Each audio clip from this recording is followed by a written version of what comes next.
All right, everyone, welcome to week 49 of Chill Kernel Hacking for Fun. First of the year, Happy New Year. We are here on January 5th, and I'm excited to get right back into it. Let me get the music going first off. All right, so now we got some tunes going. I'll take a moment to update the top text. Today we are doing IPC, which is pretty exciting. Yeah, on the previous streams, we were working on handling clock interrupts and implementing preemptive multitasking. And I'm happy to announce that I actually got that working. So if you are watching previous videos, I believe it's week 47 will actually be the one immediately previous to this right now. Week 48 ended up being pre-recorded from a little bit earlier, actually. And actually, at the end of week 47, I ran into some roadblocks. Let me do a quick test in the chat. Make sure that's working today. But yeah, if you were here with me for week 47, which was 2 weeks ago, I ran into a bit of a roadblock at the very end of implementing support for handling clock interrupts. And basically what was happening is we would see the first clock interrupt execute, but then that was it. And I can try to reproduce that. I'm started using Raycast. No idea how to use this thing. Move this over to the side. Yes, so I'm just going to clear out all my terminal windows. It's kind of messy here. So we need to look at trap.c. And specifically, this is the code I was working on last time.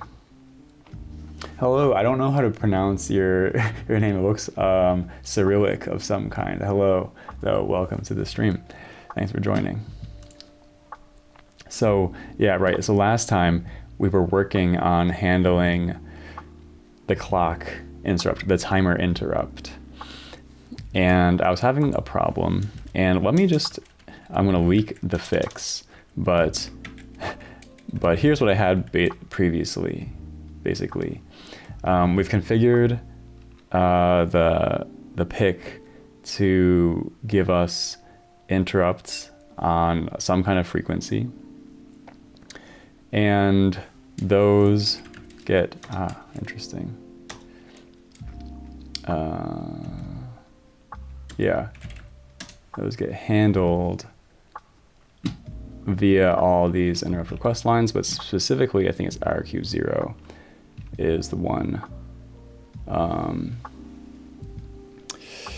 Yes, and we are, yeah. Yes.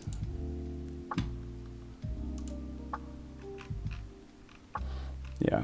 So what we ended up doing is we added interrupt descriptors for all of these IRQs. We also added these declarations for all of them. And we also needed to make all of these zeros. And that is, I'm trying to remember the reason, but that's because the kernel should never have the interrupt flag enabled, I believe, in this design. And so actually this was kind of wrong. I wasn't 100% clear about this, but when we had all these ones here, this was causing them to be set to trap gates, not interrupt gates. And with interrupt gates, the interrupt flag is automatically suppressed when you enter, or when the interrupt happens. And that was actually the behavior we wanted to avoid an assertion in the interrupt handler. But let me just quickly run this. It's this spin program is what we were using to test this. And the spin program, it forks and the child just spins. I guess I actually added these lines. But the child just kind of takes over the CPU. What's up, Cat Flare? I don't know what Fluid Sim is at all. This is Raycast, which I have just started using and have no idea how to use. I kind of wanted to drag it over off screen, but it seems okay.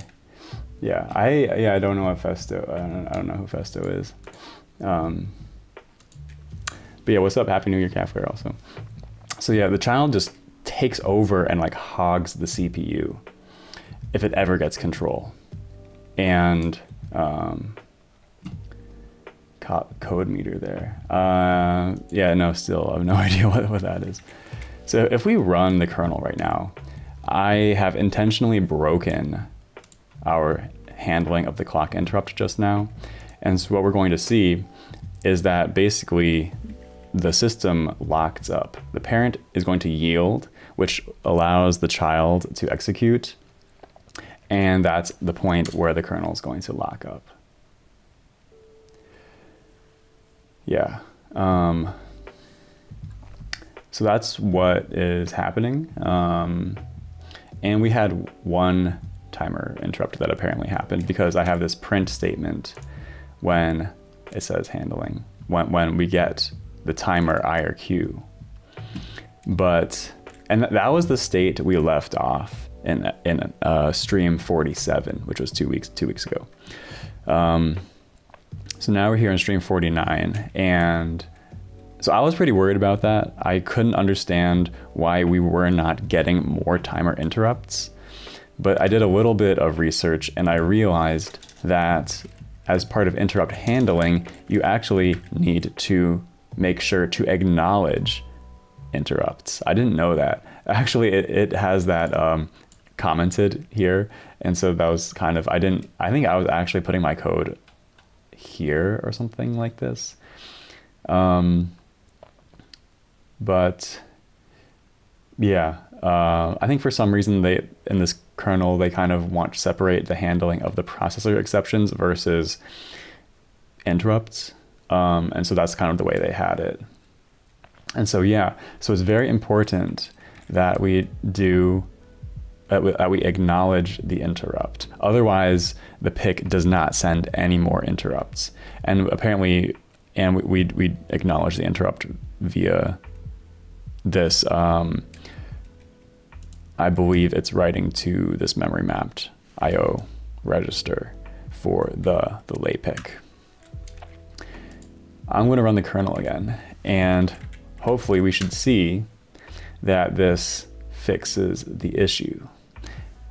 And it totally does. This is pretty exciting. So this means we have preemptive multitasking working, because now, unlike before, we don't get hung up in the child. The child still does its infinite loop, which would theoretically like kind of hang the system, except now that we have all these timer interrupts that regularly come in and allow the kernel to regain control and trigger another schedule another task. And that is exactly what is happening here. So that was just a bit of an overview of where we're at. And so that means we have finished exercise 14. Modify the kernel's trap dispatch so it calls scheduled to find and run a different environment.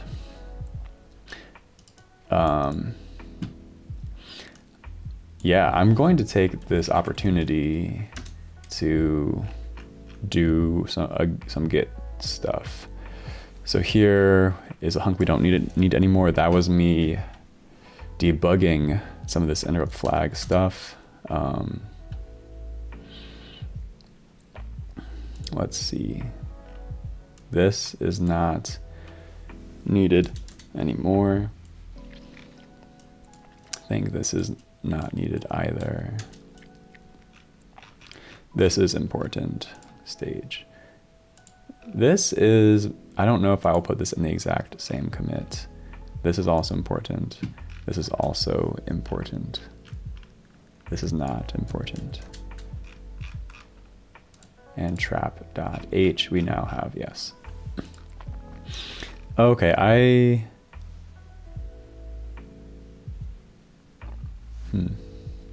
So yeah, I guess this can all probably go into a single commit. Yeah. And what is the commit message?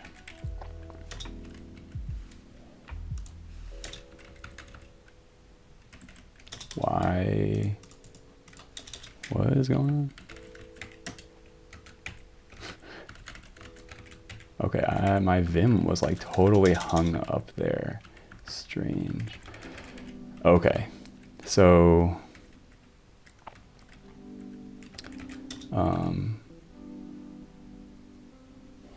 handle timer interrupt and implement preemptive multi.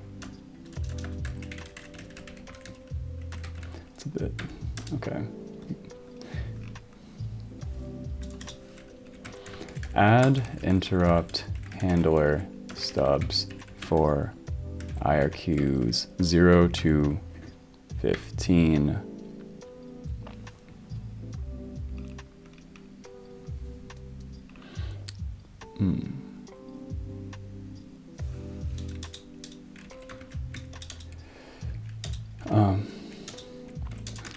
Fix. Change existing IDT descriptors to be interrupt descriptors rather than trap descriptors.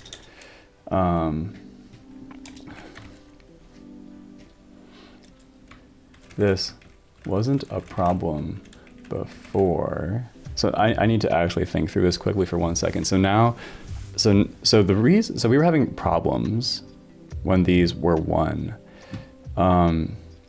because what I believe was happening was we would get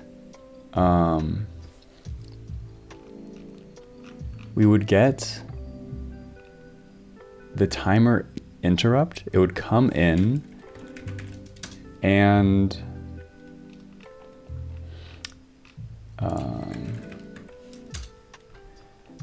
we would assert here. I can even try to reproduce this. I think it's important to really understand this. Trap.c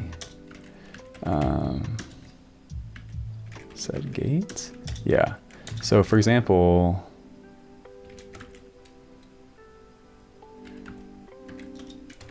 oops. All right. I'm just going to make a copy.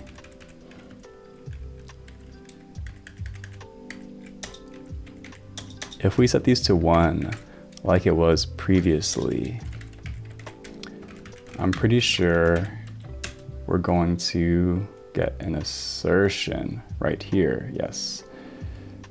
And so it's asserting that the interrupt flag is, it asserts that the interrupt flag is not active.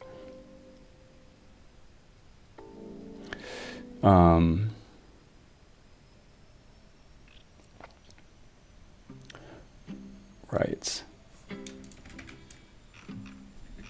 And quick refresher, the interrupt flag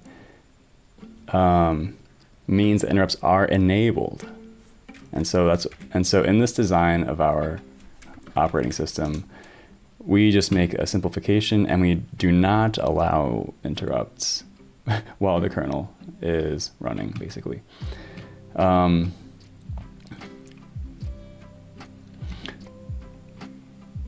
Right. The reason this failed is because I think this is like the interrupt, this thing is coming in, the timer interrupt is coming in, it's triggering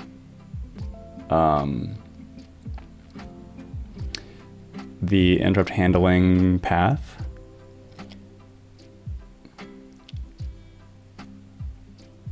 But actually, no, if it was the timer interrupt, then it would be disabled. And so it's some other interrupt, maybe? I could maybe add this back. Frame TF.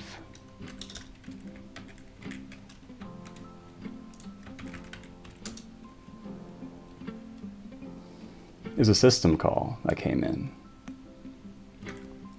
Right, so a system call came in. So interrupts were enabled. Okay, here's the general flow of this. Also, here's the mirror board. Here's the general flow is that user space was running.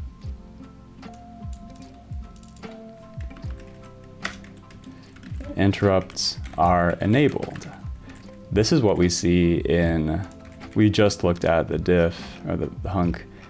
It happens right here. We need to make sure that interrupts are enabled when user mode is running, because that's the whole point, is that the interrupts can interrupt user mode. And so then user space does a sys call. This is a software generated interrupt. If the syscall IDT gate is a trap gate like it was, this has no effect on IF, interrupt flag. Therefore, IF remains enabled when trap handling path executes and the assertion fails, because we assert that the interrupt flag cannot be active. So otherwise, an interrupts gate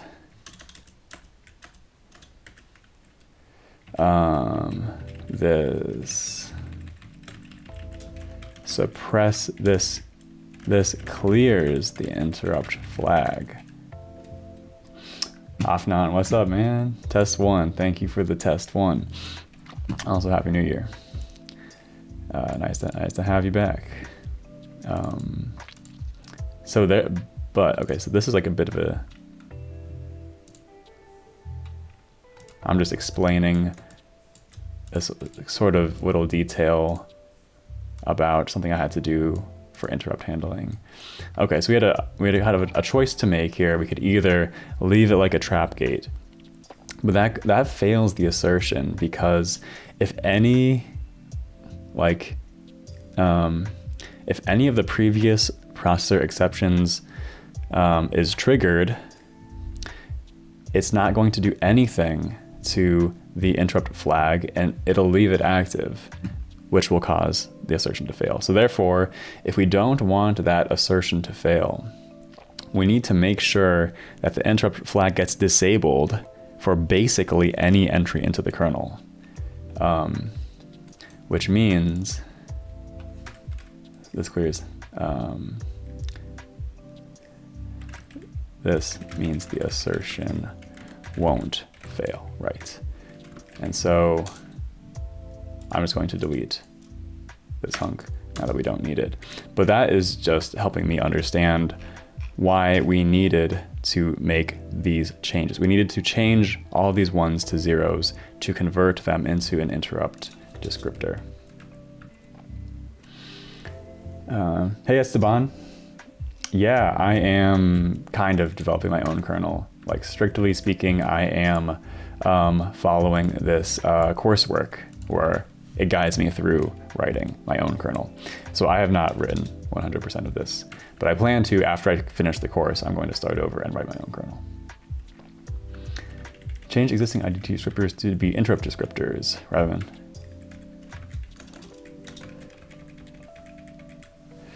Now that interrupts are enabled in user space, if we leave them as trap gates, the interrupt flag remains enabled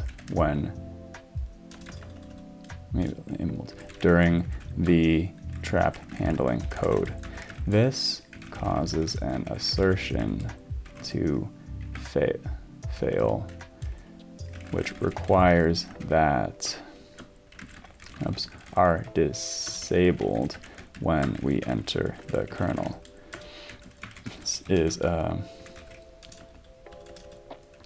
This is a design choice made by the designers of this kernel. If we make it an interrupt gate,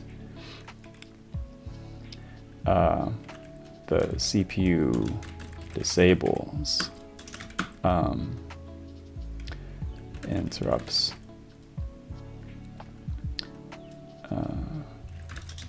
If we make them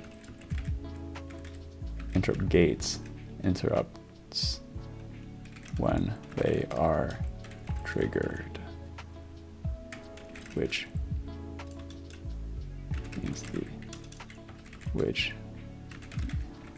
means the assertion no longer fails. For example, space triggers a syscall. It's important that if the syscall IDT descriptor,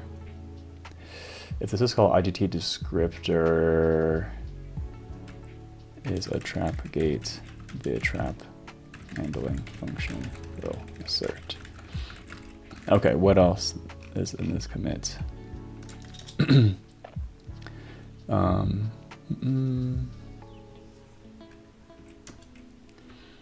Enable interrupts while in user mode by enabling in eFlags in the task state.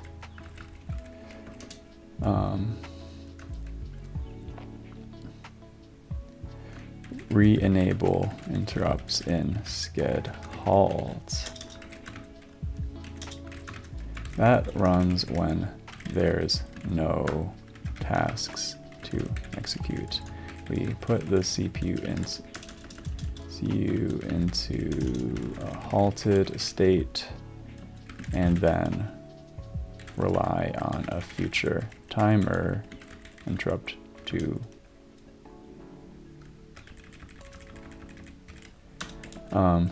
timer interrupts still trigger then, and we check if there's any work to do. Okay, that's mostly what's going on in this commit. Oh, not quite yet.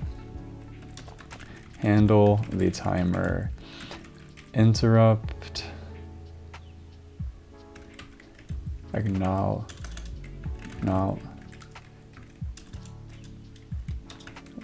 Implement preemptive multitasking by handling the timer interrupt and calling into the scheduler.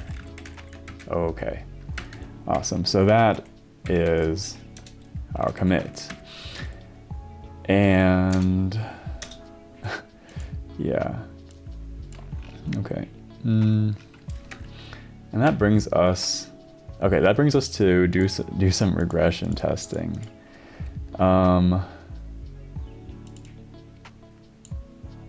Try enabling multiple CPUs. Make sure you haven't broken any earlier part of the lab that used to work by enabling interrupts.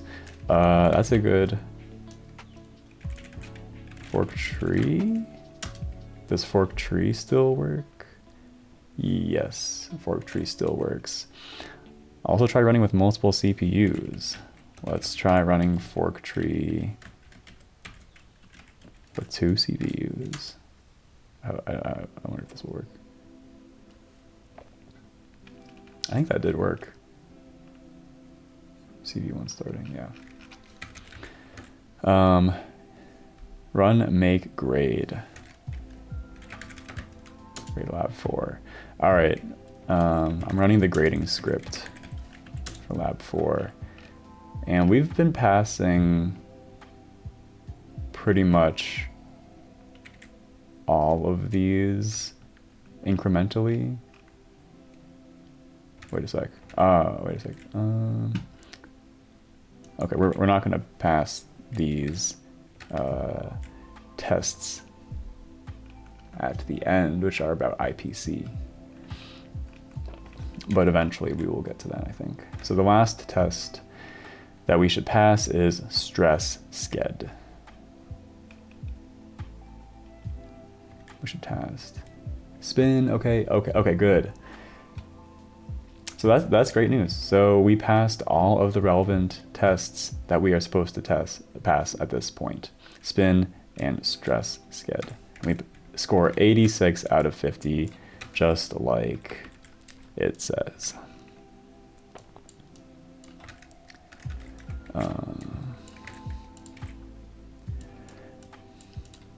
All right, let's see. I'm gonna make sure the break timer is running. I'm gonna take a quick 20-second break to stand up and stretch. I encourage you to do the same. Be right back.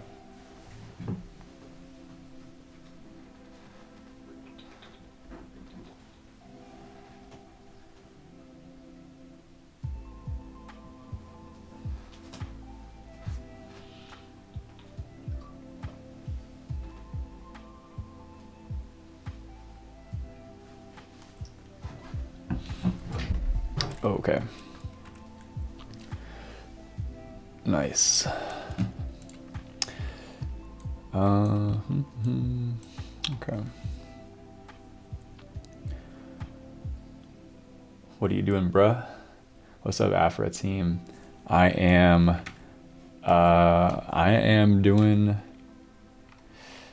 exercise part C of exercise of lab 4 in this MIT operating systems course.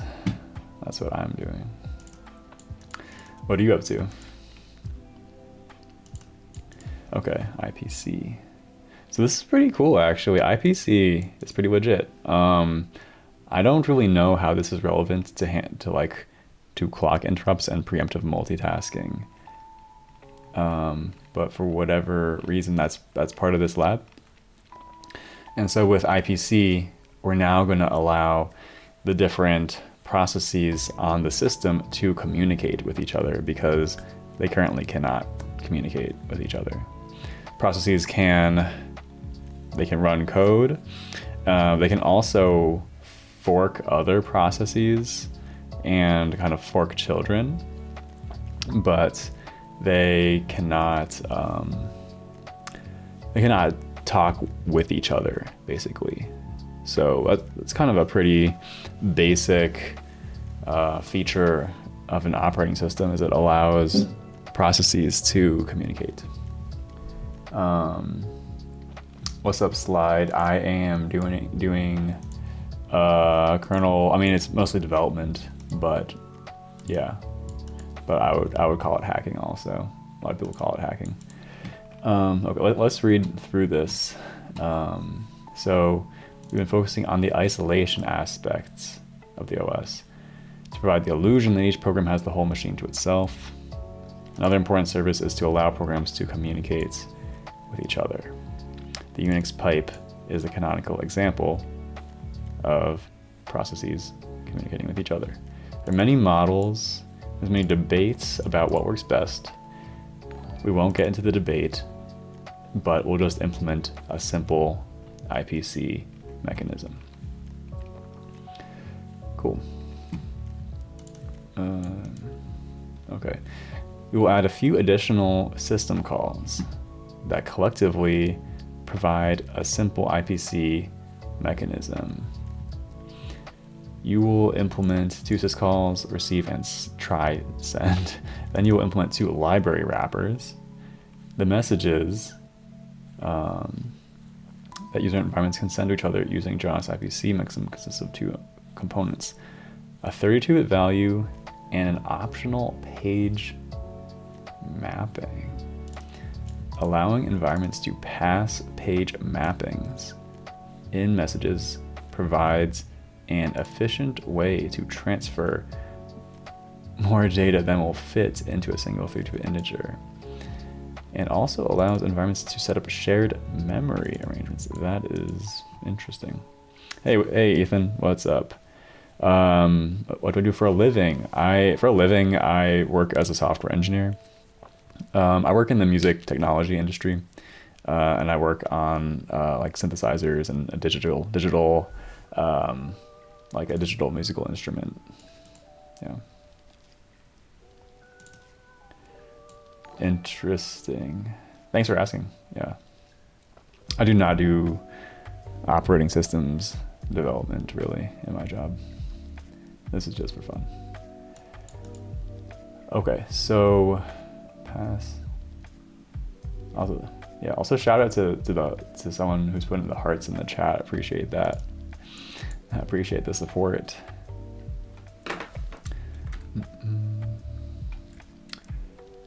Quick test. Okay, music is still working. Sounds good. All right. Let's get into it. Okay, so we're doing IPC. We're allowing environments. So remember that environment in this kernel is the same meaning as process. It means the same thing as process. So we're allowing a process to send data between each other. I'm just gonna quickly check Twitter because I think we got a lot of people in the stream right now. I wonder what happened if someone retweeted me on Twitter or something. Ombre did. Shout out Ombre. Thanks for the retweet, Ombre. All right, let's get into it. So a single page mapping. So we're allowing, like, that's the part I don't quite understand actually. We're like allowing like a page mapping. So it's basically a shared memory primitive or something. Okay. To receive a message, an environment calls this system call, this receive. This system call deschedules the current environment and does not run it again until a message has been received. When an environment is waiting to receive a message, any other environment can send it a message, not just a particular environment. Not just environments that have a parent-child arrangement. Interesting. And so anyone can send you a message. That's kind of interesting. I'm trying to think of what the like analogy or analog to this would be in normal like POSIX Linux world.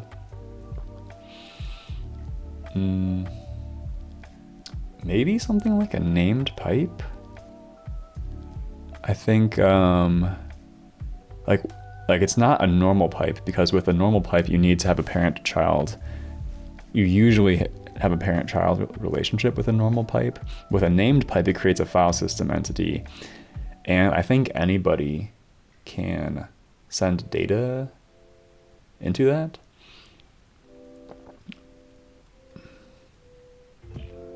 Or the other option would be like a local socket that anyone can send to, that anyone can bind to, or not bind, I guess. Bind is when you are listening to it. So yeah. What's up, Harsh? Very interesting job. What do you do with synthesizing and stuff? It would be great to have a YouTube video on how you build and work on audio plugins and stuff like that. Yeah. So I work on, I can actually just like share it. It's like public. I work at a company called Ableton. And personally, I work on this product, which is called Move. It's this portable music making tool. It has synthesizers built into it. It has a lot of devices and functionality for making music. So yeah, I'm like a software engineer for this project. Yeah. Thanks for the request. I haven't planned on doing any content about my day job, but if you're interested, I could consider it. Thanks. When I read documentation like this, I'm not even halfway through and I've forgotten the beginning. Yeah, it's a lot. Okay, let's keep reading. Ableton, I mean, it's a great product. I've been using it for a long time, way before I started working there. Okay, so when an environment calls a system call, it gets descheduled. It's waiting for a message. Any other environment can send it one.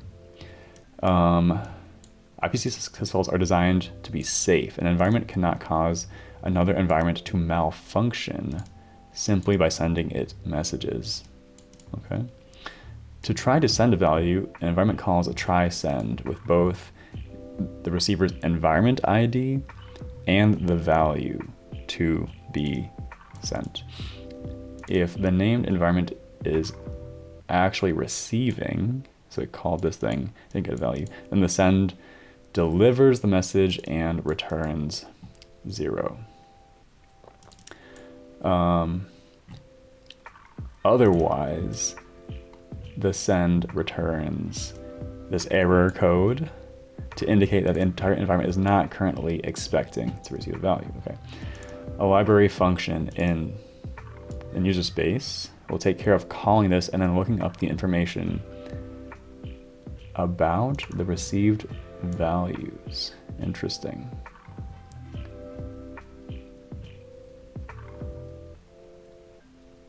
We'll take care of it. So we call receive and then look up information about the received values. Interesting. Similarly, the send function will take care of repeatedly calling the try send until the send succeeds. Interesting.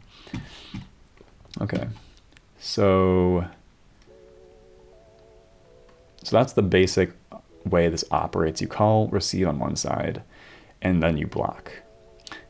On the other side, the person calls try send and needs to know the environment ID and a value. So that's pretty simple. Transferring pages. When an environment calls receive with a valid dest VA parameter, the environment is stating that it is willing to receive a page mapping. Interesting.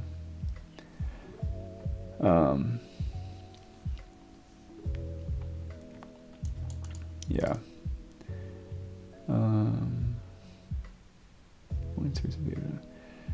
Yeah. So you call receive. Yeah, no, not disturbing at all. No worries. Interested to learn how products like this work, but not with anything serious. I love to learn about that. Yeah, they're pretty interesting. I mean, yeah, it's a whole world that I'm not even an expert in the whole thing. But I think what I could just say quickly is that it's kind of just like, it's kind of like game programming in a certain way with these kinds of programs. It's all about receiving user inputs and modifying the application state in real time, just like any other kind of GUI program that needs to react in real time. But the GUI is very complex. Like for creative software, the GUI is way more complex than for like a simple simple applications. There's like a lot of menus, a lot of custom graphics that they use. So that's like one difference. And then the other difference is that it is rendering audio in real time. And so that's a bit of a unique thing. So there's a bit of like real time computation and real time programming, stuff like that. If you're curious, I mean, yeah, in the meantime, there is this conference called the Audio Developer Conference. If you haven't heard of that, you would love it, because they have a lot of videos on their YouTube channel. Like, it's completely about it's completely about that. ADC, don't write a DAW or something like that. Yeah. Yeah.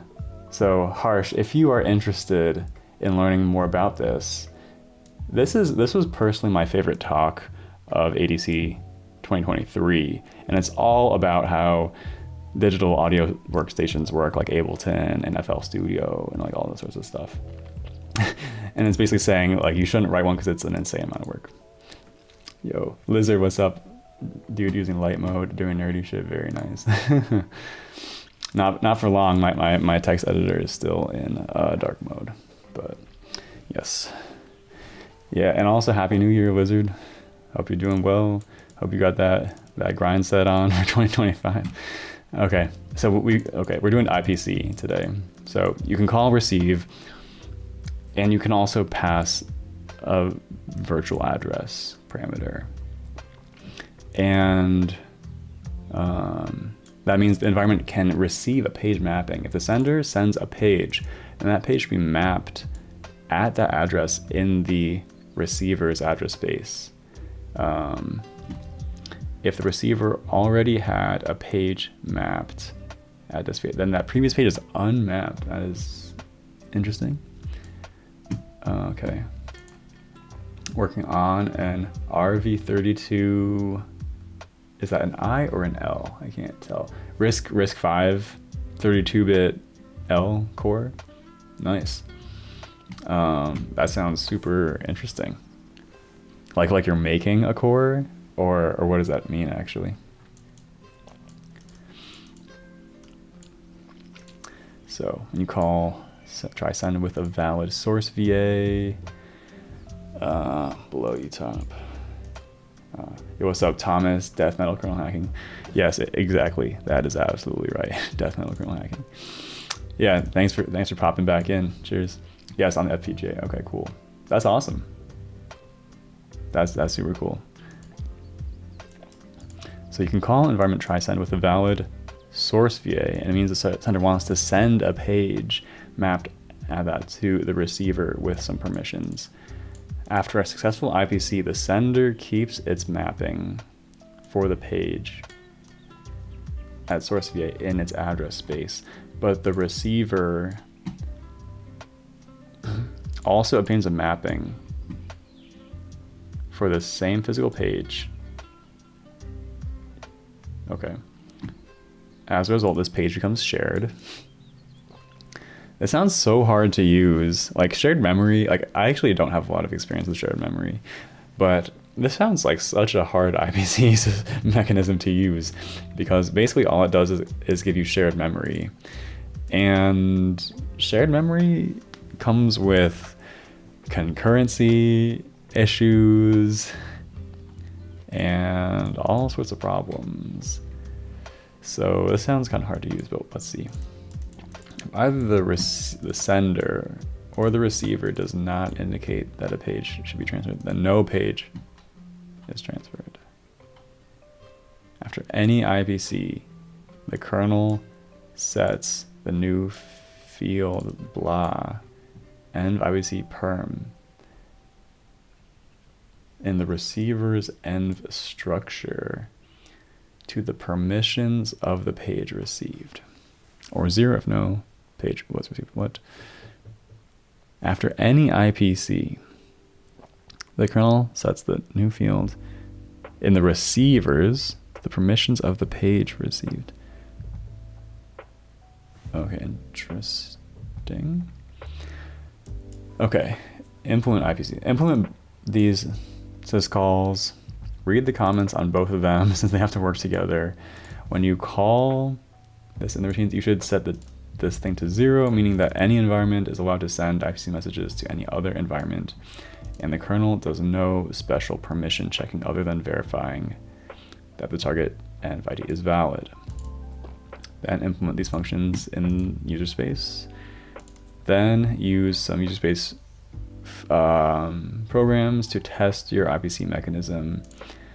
User primes, blah, blah, blah. Wow, okay, apparently it does a lot of forking in IPC. Okay, let's get into it.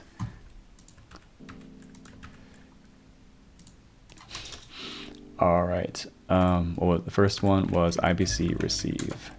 So we need syscall.c IPC receive.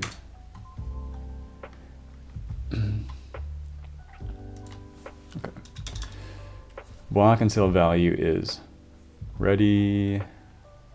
Are you programming something related to Ableton? Not at all at the current moment. No. This is just my hobby project. Yeah, this is just a dumb little x86 32-bit OS. Yeah. Block until a value is ready. Record that you want to receive using the env IPC receiving and dest IPC VA fields of struct env. Mark yourself not runnable, then give up the CPU. If dest VA is less than utop, then you are willing to receive a page of data. Dest VA is the version address at which the sent page should be mapped. Okay. Okay, we can start out with a nice easy return 0 for the success case. We can start out with a bit of error checking. If dest VA is greater than equal to utop, or dest VA, this is the way I always did it. Not equal to 0.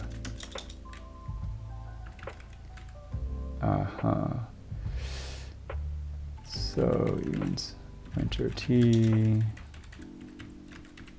and pointer. It's a bit yucky, okay, but all right, palm tree break, stand up and stretch, get some water, be right back.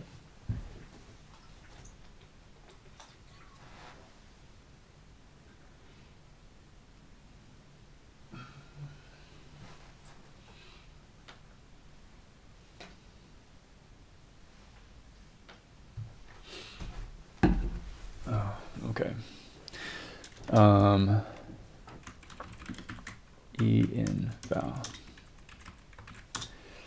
So that's our error checking.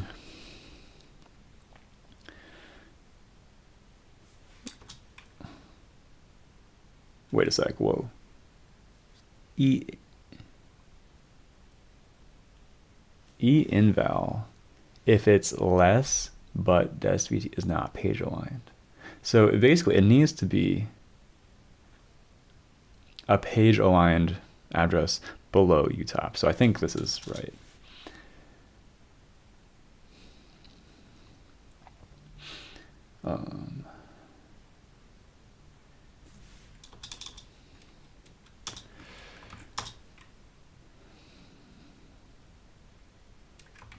Okay, what's next?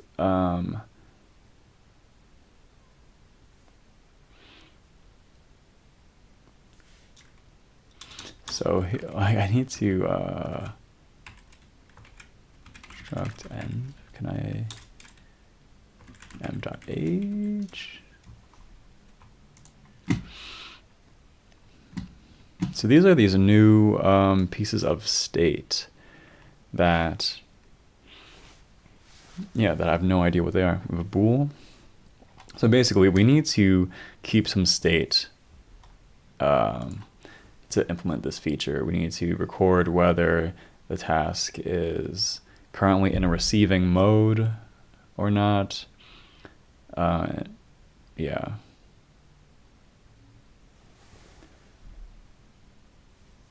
Optionally, a pointer. Interesting. So,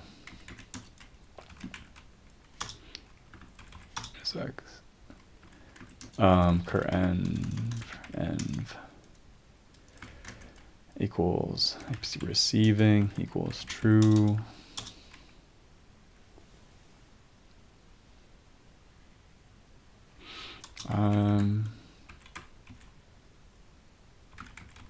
DESVA equals DESVA, I suppose.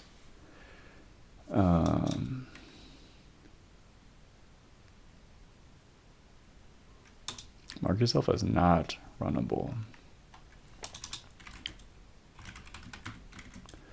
Status equals not runnable. Then give up the CPU.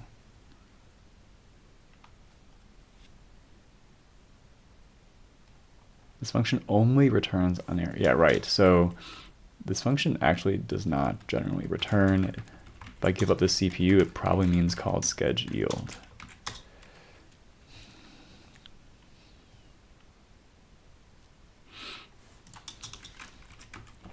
All right. So that is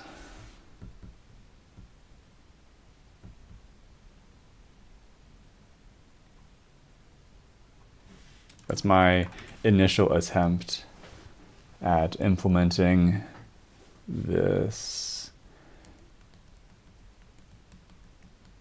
Okay, here's how I think this works actually. So a process that wants to receive a message does this system call, which records a little bit of state in the structures that we are receiving, and we're open to receiving some data at this address. And then we basically get descheduled. Then the other side, they do a try send system call and pass and try to send to us. And I think basically that is just going to maybe set some state here, record some data also into our environment, and a permission. And then I think actually user space might, on the target side, might then read some of this state and for further processing. So user space on the side of like the user space library might do that. All right, so let's move down, or I guess let's move up. So try send. This one has so many errors. Okay, try to send value. This is so many. This is so long. I'm gonna have it in two places. Okay. Try to send value to target env ID. Source VA is less than utop. Then also send a page currently mapped at source VA, so the receiver gets a duplicate mapping. The send fails with a return value of blah if the target is not blocked, waiting for an IPC. Send fails. Okay, yeah, so if you try to send and it's not receiving, it fails. The send can also fail for other reasons. Apparently like 10 reasons this can fail. Otherwise, the send succeeds. And the target's IPC fields, the target's IPC fields are updated, right? So now it is no longer receiving. We update this from so we can know who we received something from, which is apparently needed. Value So you can send a value, a legit value. You can send a value, and obviously perm is set to perm if a page was transferred to 0 otherwise. Target environment is marked runnable again, returning 0 from the paused sysIPC receive system. Hint: does sysIPC receive function ever actually return?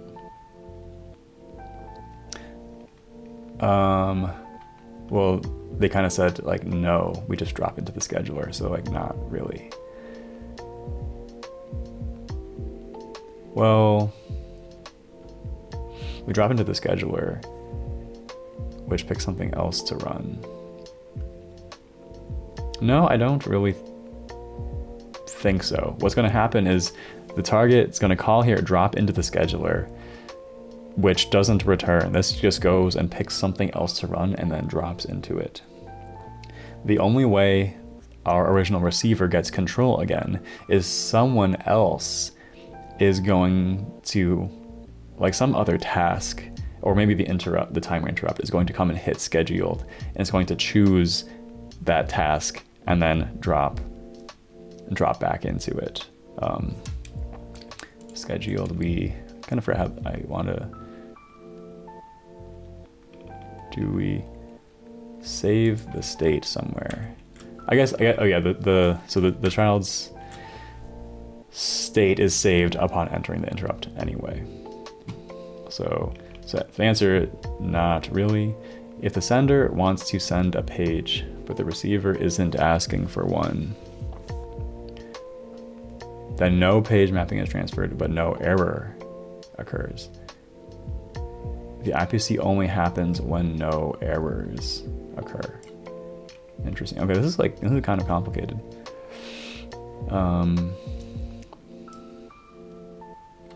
Okay, so let's just start out as usual. So I'm just going to, as usual, start out with a nice return 0 for our success case. And I can already see we have a lot of invals. So I'm going to return inval. Can comment this stuff out. So let's just start doing our normal checking. So env ID to env, and I kind of always forget how this works, but you pass in env ID, you pass in a double pointer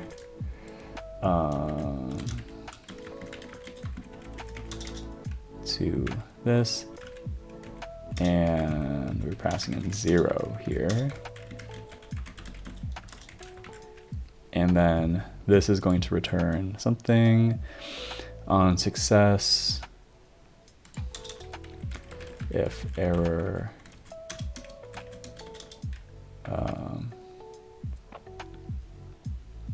I see, right. So I'm just going to return error actually.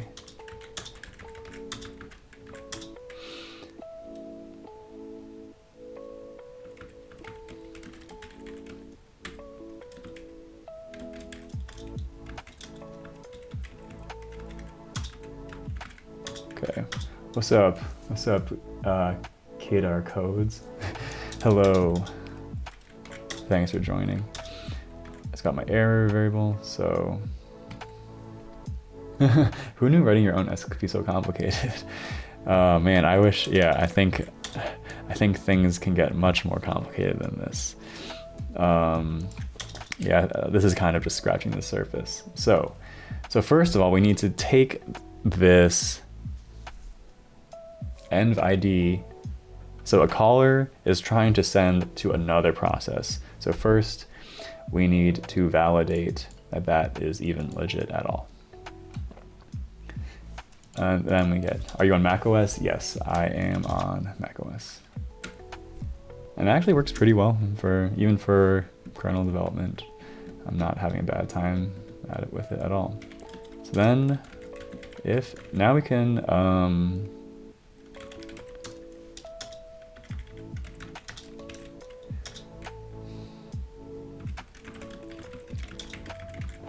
So we validate the environment, we check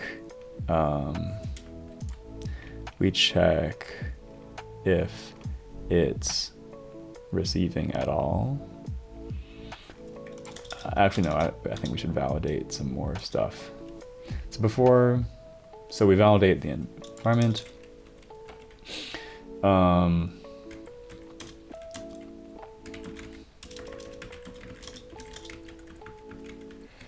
If source VA is greater than equal to utop, or source VA page size not equal to 0, T.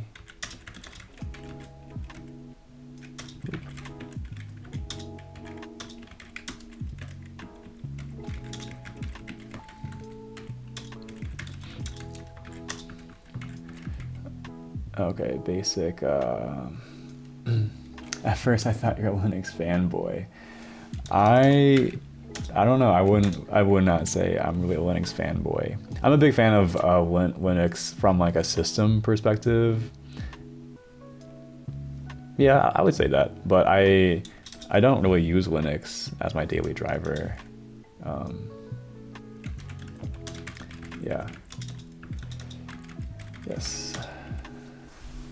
Yeah. No. I enjoy Mac OS as a desktop, like consumer platform. I'm pretty happy with it. Yeah. In general, I think I'm not really willing to tolerate like any like of the breakage or hardware incompatibility or just issues you have when you're running Linux. Like I just want my hardware to work, and a lot of software I use is only on Mac OS also. So, hey, what's up, Digitalized? Nice to see you. Happy New Year. So you got to IPC calls. Yeah, IPC. Yeah, I'm pretty excited. This is pretty interesting. Also, what's up, Hilton? YouTube just recommended your channel. I was just reading my OS dev from a site. Good to see you're doing it. Awesome. Yeah, thanks for joining. Yeah, that's cool that YouTube is recommending me today. So we need to validate. So first, validate all our inputs. Validate the env ID, validate the source VA. We need to make sure that it's not greater than or equal to utop. Also that it is page aligned. And those are really the only relevant ones. Then we can continue and check if the environment is even in a receiving state at all.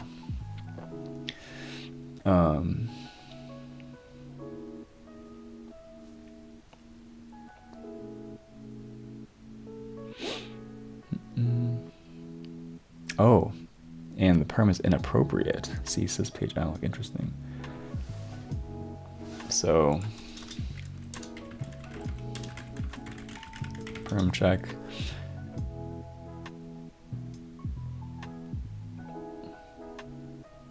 Wow. Okay. Yeah, sometimes my Linux OS just annoys me with the breakage after an update. Mic stopped working. Yeah. I just don't want to deal with that. Maybe I'm wrong. I mean, I've heard actually, just like the desktop Linux experience has gotten better in the last like few years, but yeah. All right. So try to send a value.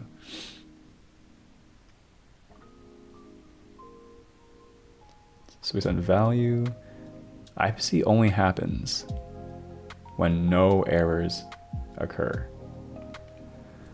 Interesting. So if no errors occur, it's basically going to be is equals value. Send the value, and then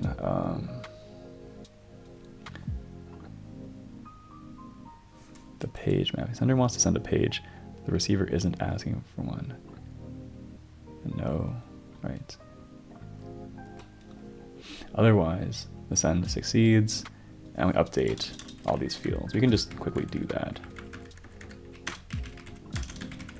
So I'm just kind of sketching out. This is how I kind of tend to work. Like at first, there's some easy error handling that I can knock out. There's some other stuff I need to do with the page remapping and stuff. That is a little bit more involved, so I'm going to skip that for now and just move on to the easy success case, which is quite clear, and just kind of knock out my easy wins first. So we're setting receive to, we're no longer receiving from to the sending env ID.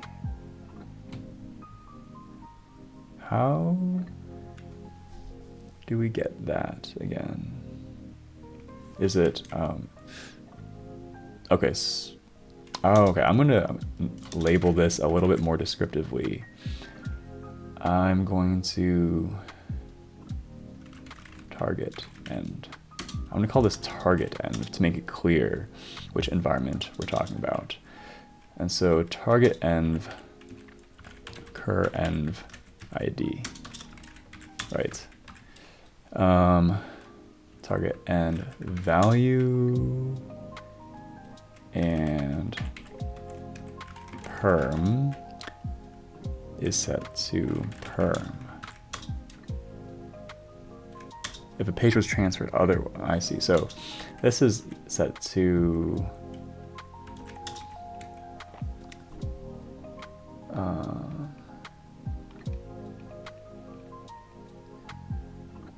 yeah.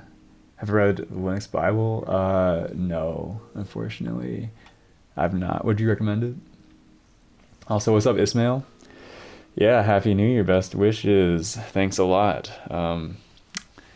Yeah, thanks a lot. I think it's going to be a good one. I've had a lot of fun all last year, and I feel a lot of energy to keep it up this year.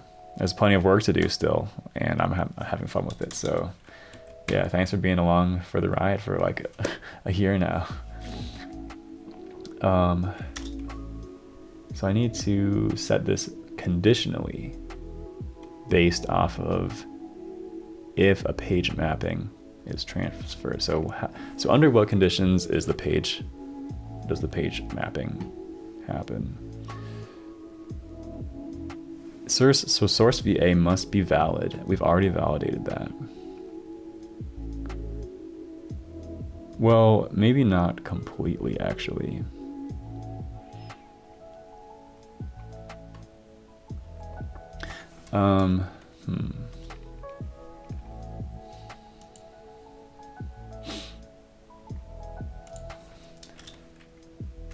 So this is like VA.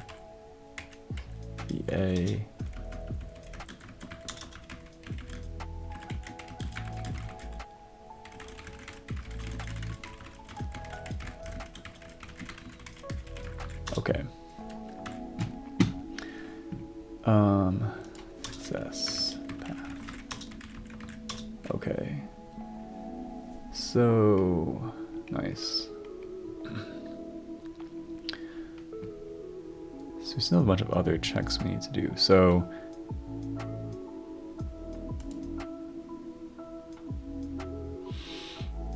okay, so let's say we're gonna do this. Let's say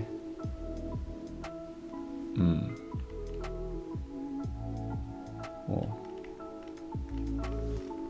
so if source VA, I guess source VA can be a null pointer.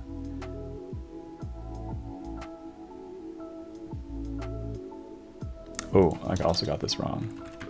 Return IPC, not receive.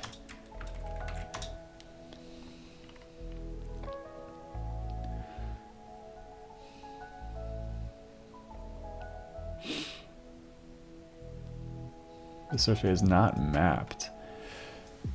All right, 20-second break. End of a stretch. Be right back.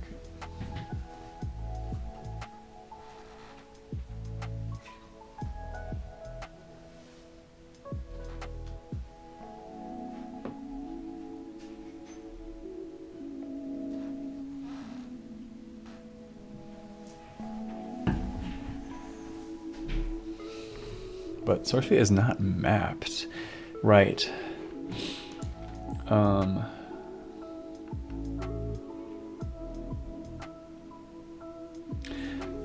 Actually, I'm a little bit unsure. So,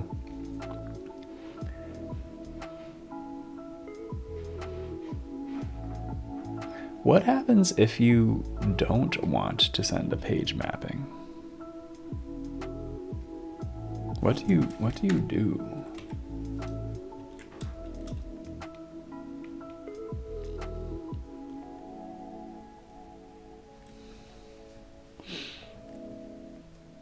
Like, you could send a null pointer, but what if that page was actually mapped and you literally did want to send it? I'm a little bit confused by that. Okay, this is saying when an environment calls this with a valid source VA.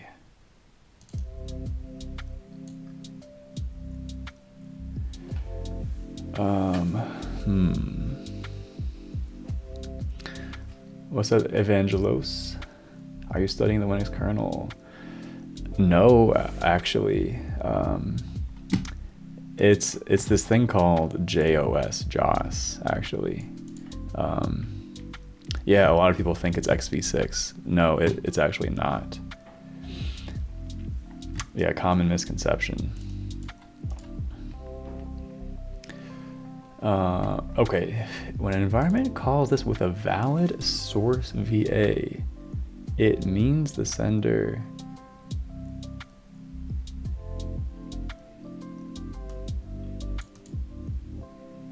that is interesting, because like, what if you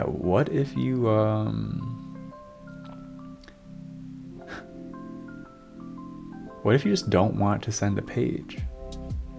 Do you send like an invalid address?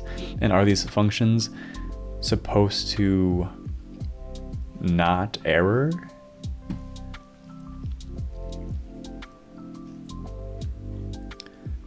It might be the case, actually. That's how this works. I find that kind of interesting.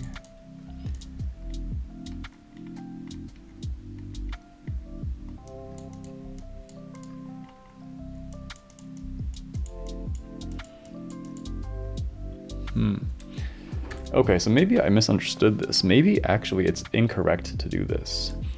Maybe passing this kind of way high source VA is actually valid, and it just means don't transfer a page. In which case I got it wrong down here too.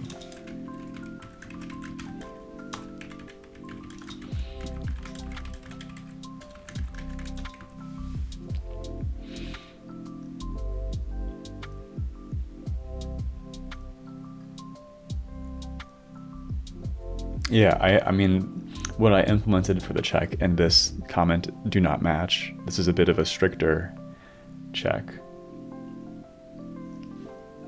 So this is saying if the DESVA is greater or equal to utop, it's not an error, I think.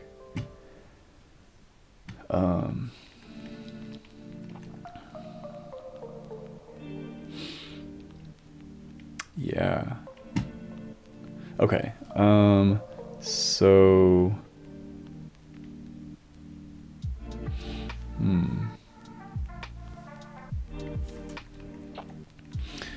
okay, I'm going to try to just move forward then with this. So I'm just going to comment this out, and I'm going to rewrite this. So now the check is if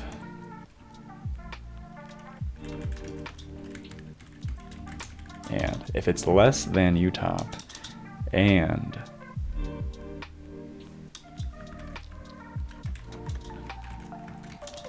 it's less than utop and it is not page aligned, go to fail.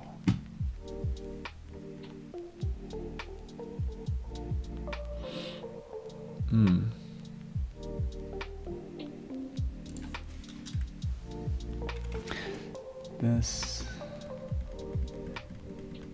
Okay. This is like a little bit tricky. I just need to, so later I'll need to check whether I should be using source VA or not.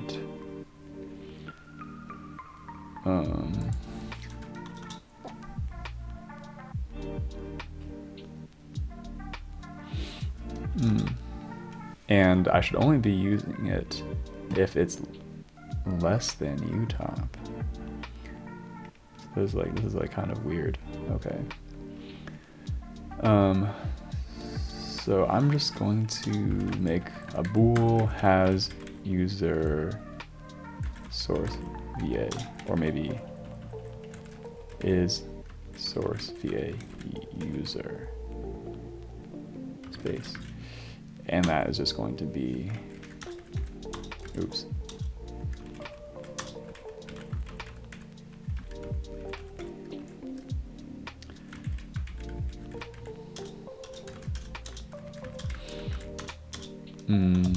Okay, so I can make that bool is source VA user space, and that's just this thing, and then I can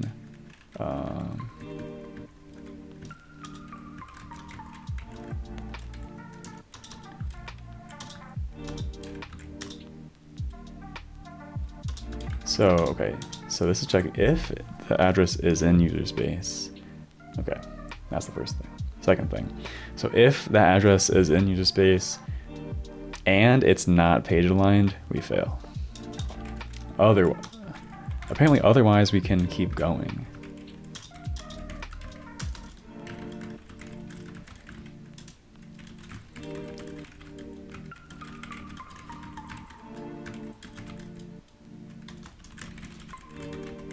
Okay,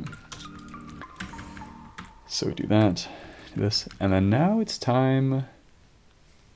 So now here we can really do this the right way. If wait a sec. So if we got here,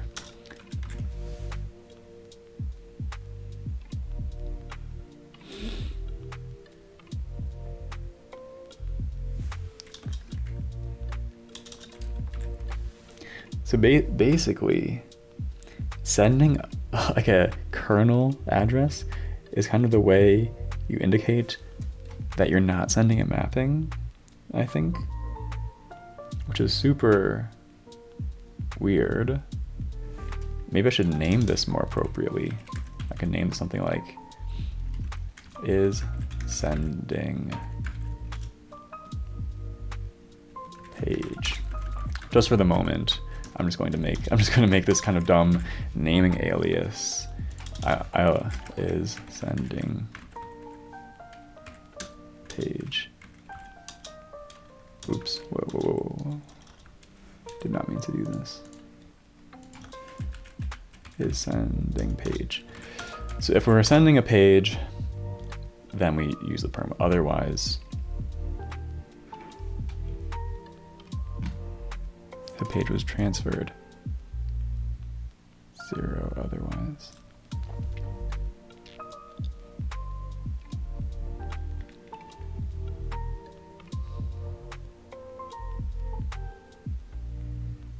Okay, let's just keep it moving. So the next thing I need to do is try to look up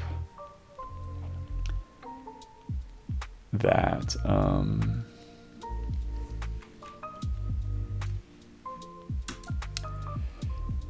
current page dir source VA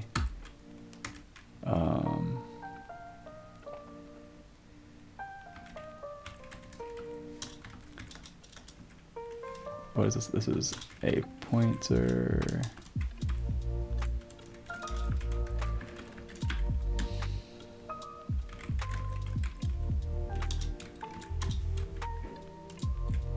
Double pointer, okay.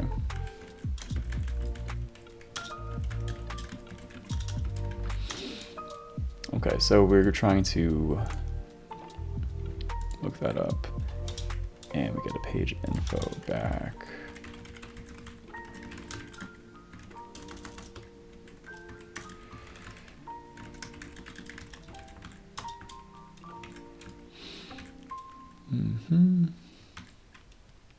Okay, if there's no page info, that's also an error condition. That means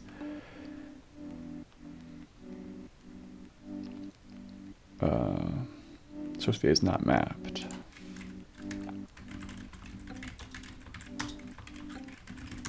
I'm gonna call this inval to make that more clear. So go to inval.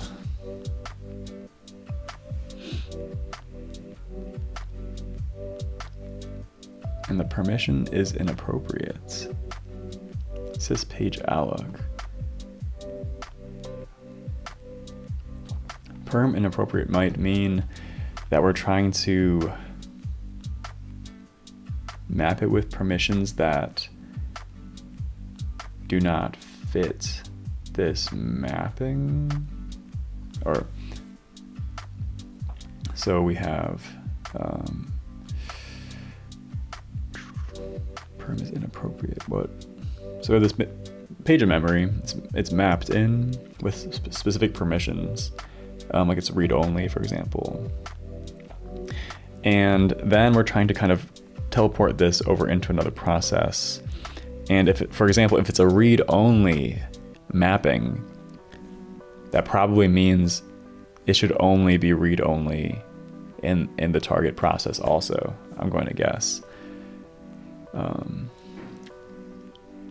So if perm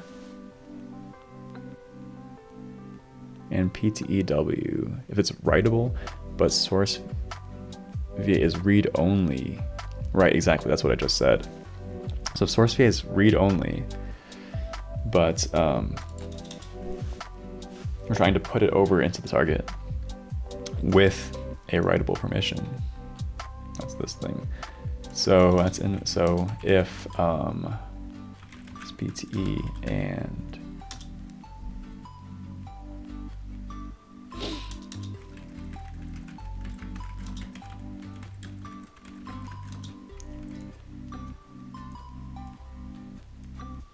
oh, okay. This is, oops. So this is, so with page lookup, I mean,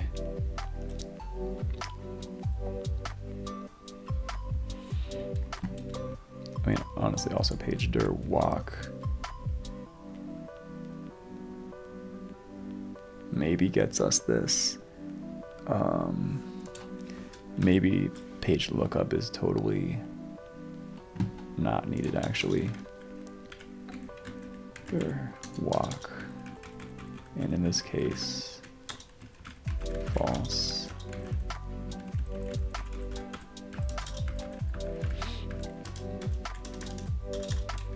So here's more like how it looks. So this returns what? A pointer.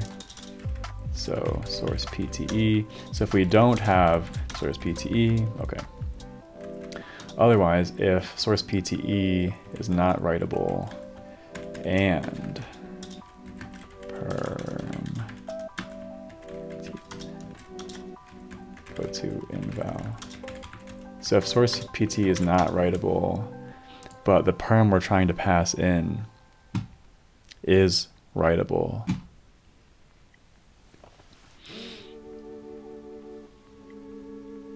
yeah. Source PTE.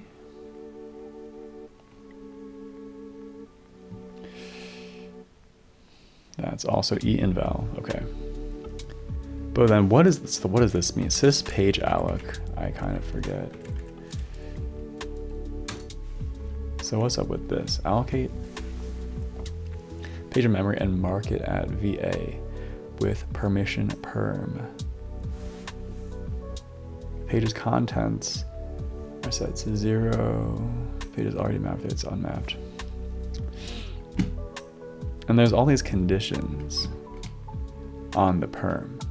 Like, it needs to meet these certain requirements, it must have user space, it must have the present bit. It may or may not have writable. So what is PTE avail again? I forgot.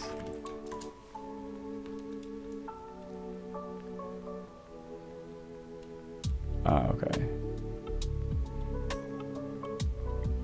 Okay, so they are just completely uninterpreted, unused. Like, user space apparently is allowed to set them, which is kind of interesting. So user space, whatever, or the avail bits may or may not be set. W may or may not be set, but no other bits may be set. And has valid VA. What is that as well? Ah, interesting. I already have this function.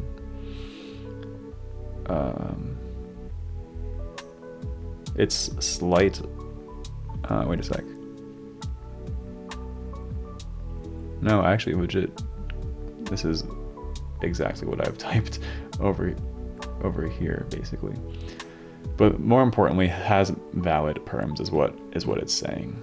So hopefully, I think I will be able to just simply use my helper function has valid perms, which is pretty sick. So, but okay.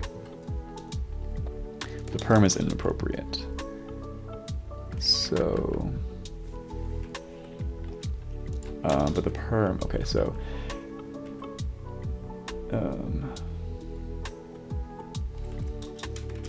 so here's check one, and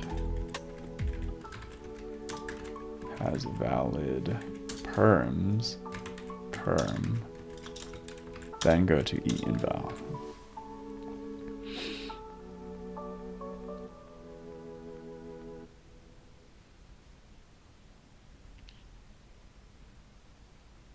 So it's like we check, is this thing user space? So if it, and then it's only an error if it's like, if it is user space and it's not page length. If it is user space and the perm is inappropriate. If it is user space,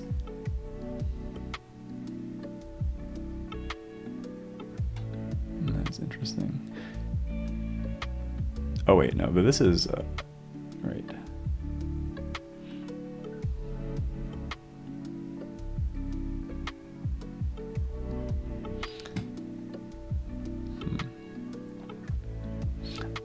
Like, what I would love to do is just do a simple if is user space. If it's not user space, go to inval.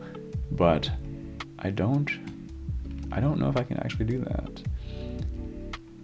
I think like these kind of invalid higher addresses are how you get this to just ignore this whole stuff entirely, I think.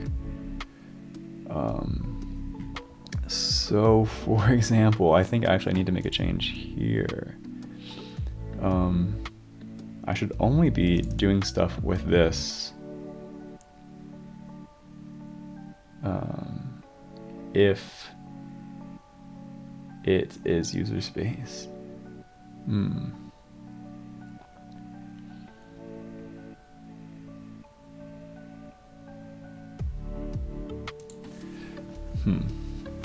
So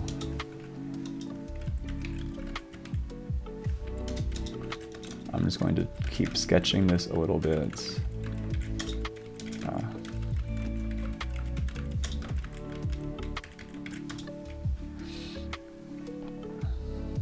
Okay, so if it's user space and this didn't work, fail. If this user space, this didn't work. Okay, I mean, technically, I suppose I could move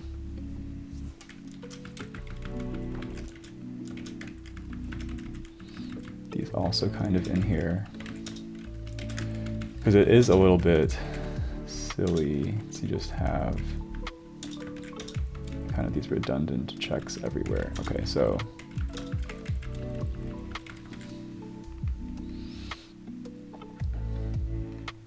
So really, okay, so we get the environment. Like really quickly, we just quickly check if it's not receiving, we just bail out instantly. Otherwise, we start to do a bit more of these thorough checks. If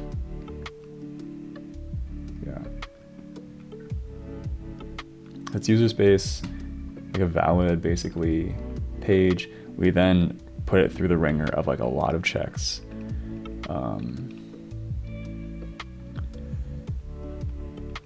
Have I gotten, okay, if there's not enough memory to map source API in, and why would that happen? Because there's not enough room to allocate page tables is probably the reason. All right, 20-second break, be right back.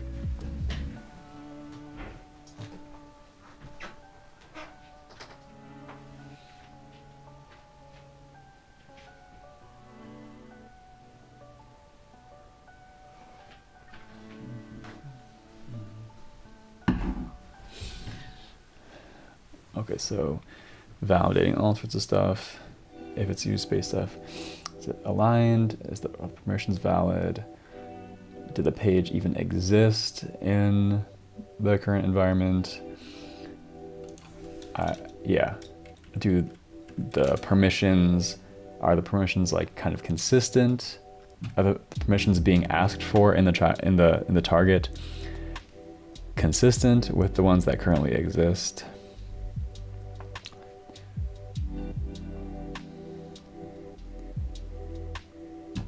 Okay, and then I think this is the last one. Okay, so then, basically, if all that's good, we can proceed.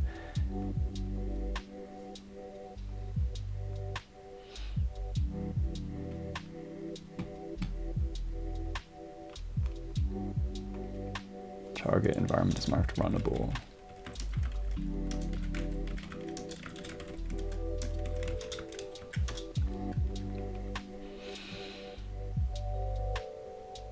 Returning 0 from the paused. Interesting.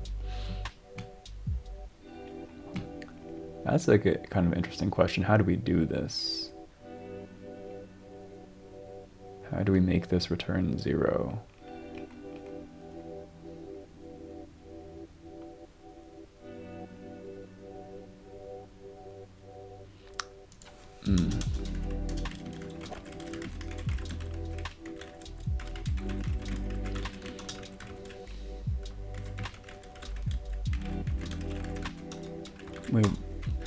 I think, like, to do that, I think we need to mutate its like register, like saved register state.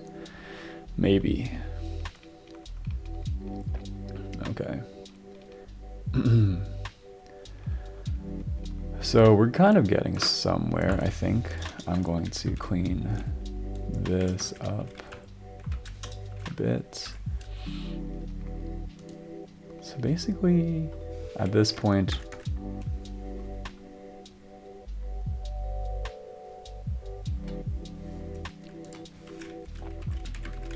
alloc page insert. So maybe I actually do. I think I actually do need. I think I actually should have kept the original way this code was. I think I actually do need the page lookup in the end. Yeah.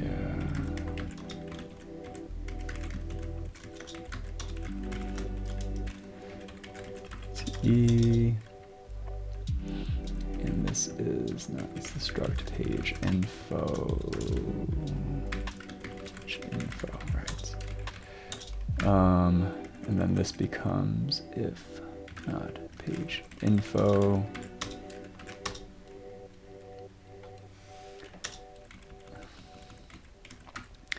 Page insert, and this is the function for mapping things where we want to. So we're going to insert this into the target process. We're going to do this by getting its virtual memory. We're going to pass in the page info, the dest VA is going to be, if you see dest VA, which should have already been validated, right, with permissions given by the caller. Does this, and this can also, like, almost certainly error. If error, then yes, turn error. And this is where it could fail because it can't allocate page tables.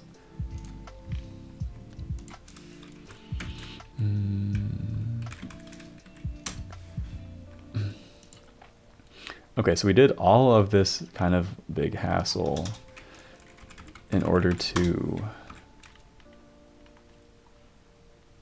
map, like validate everything that needed to be validated, then map the page into the child. Basically did all this. Actually, yeah.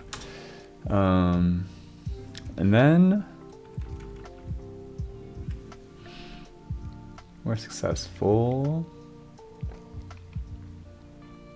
I'm just double checking in case we need to like free any resources or something if any of these intermediate things fail, but none of these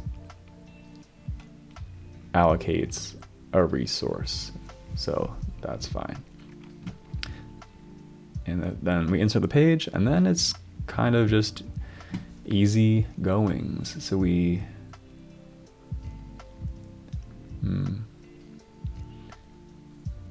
yeah, we make it not receiving anymore. I mean, technically we could have even done this. No, IPC only happens when no errors occur.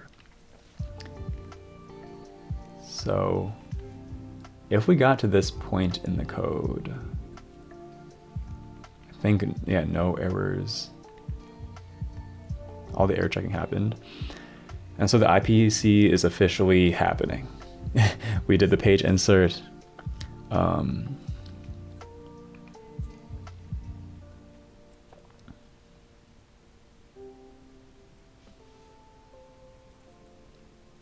Yes, send. Right, it's officially happening. We're no longer receiving. We mark who we received from. Apparently that's important. We set to the value parameter. We just do a simple copy of this value parameter. And then we set it to perm if a page was transferred. And that's the thing. Was a page. Page was only transferred if all this stuff happened.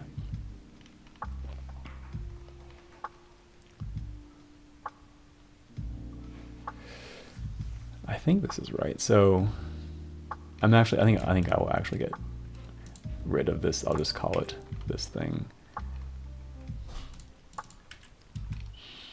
This is a bit confusing, got this alias.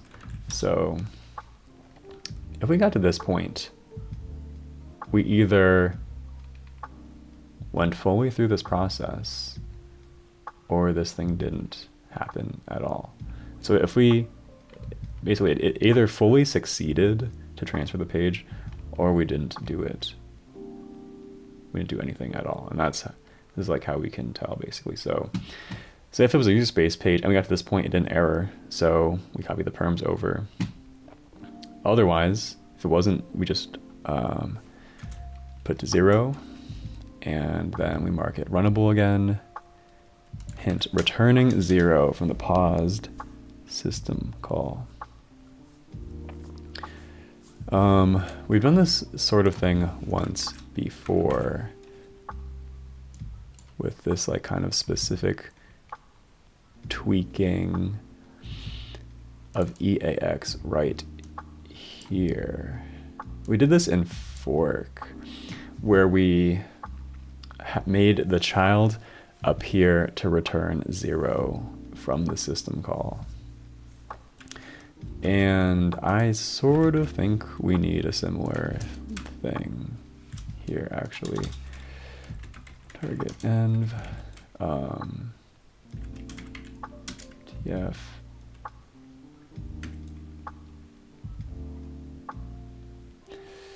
regs.eax equals 0.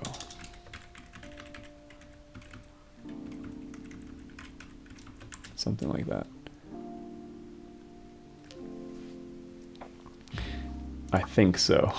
That's slightly guessing, but yeah. Oops.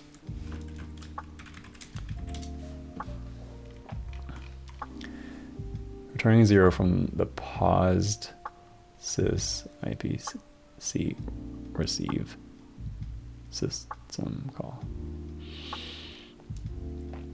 Okay, and it's pretty critical that, like, remember that in our kernel, there's basically an enormous global lock over the entire kernel, which simplifies things because when we are interacting with all these data structures for the children, yeah, it's kind of important that all these other cores potentially, or maybe even other kernel threads, are not accessing this intermediate state. Yeah, so we have this whole kernel lock, so that is totally fine to do it this way. I guess it would be a bit of a future exercise to figure out how to remove that massive kernel lock. Like, what would this code look like if we didn't have the massive kernel lock? We would probably need some other kind of lock, I think.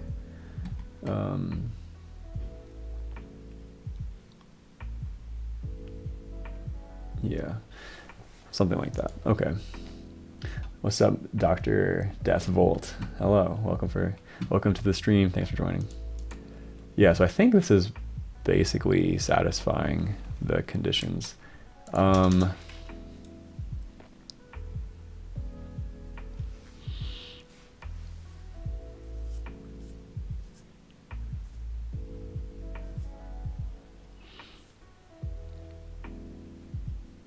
this is like kind of interesting. I also need to do a similar thing where I kind of correct this. So if best VA is less than utop and it's not page aligned, we return an error. Otherwise, we simply record it in here,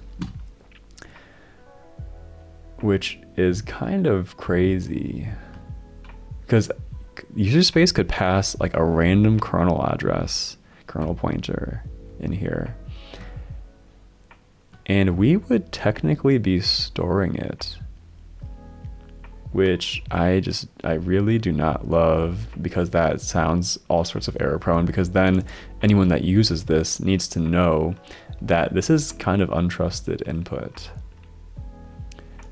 In particular, right here, we just are kind of blindly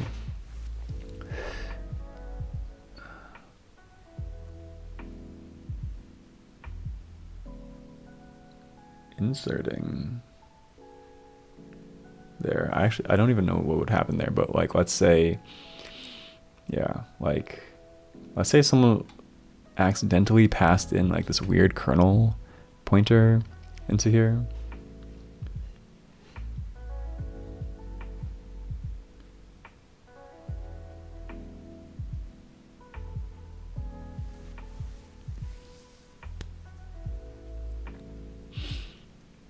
Then we would record that in here, and then someone tried to receive, like send into that process, they could send a perfectly valid page of memory,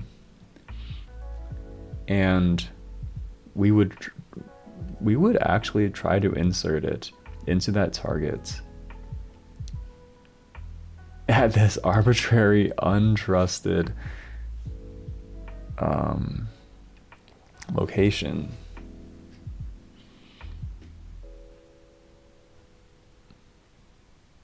Which is like, I don't even know if that would work. Because it might actually work.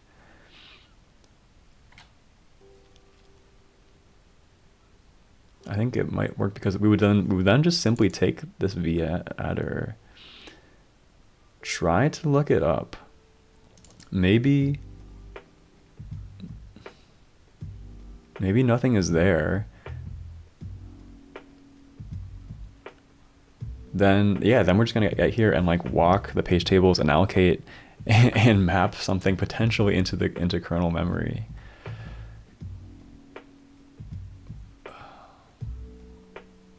Yeah, that's all sorts of actually bad.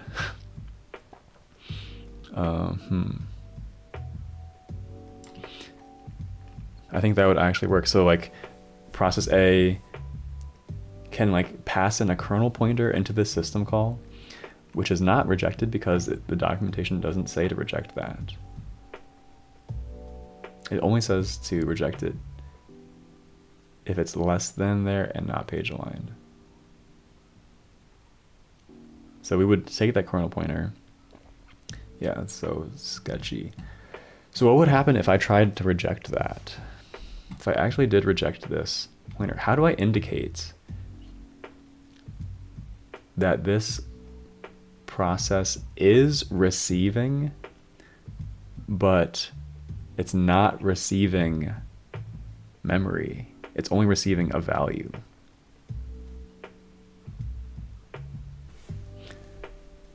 Like currently, yeah, it's not able to do that cleanly, because even if you pass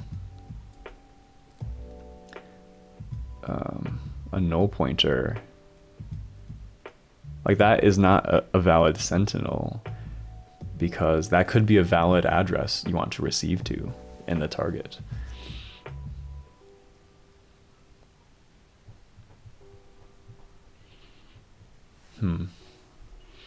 Okay, so that's super tricky, but I'm just gonna try to write that down maybe.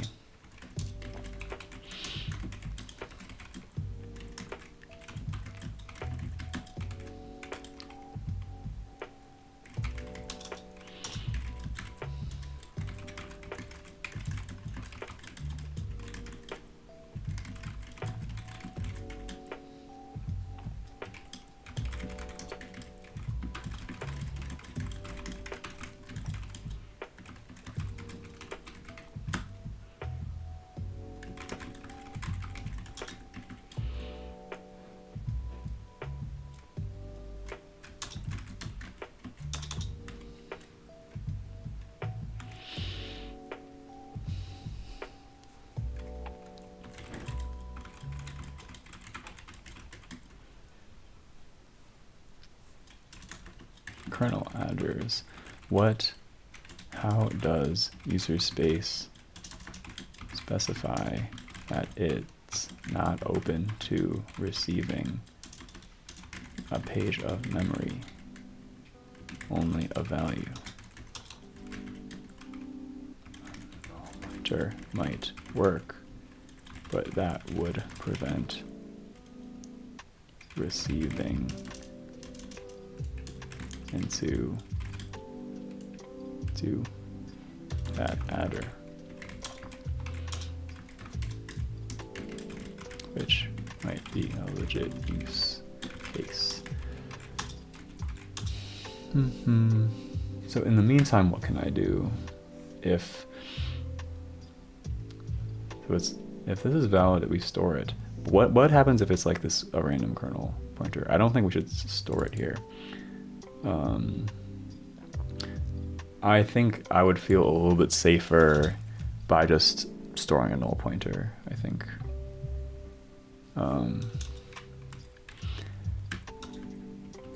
So pointer t sva greater than equal to utop, that means it's invalid, then, or I'll do this. Less than utop, then, because the alignment has already been validated. Otherwise, we're just going to store null.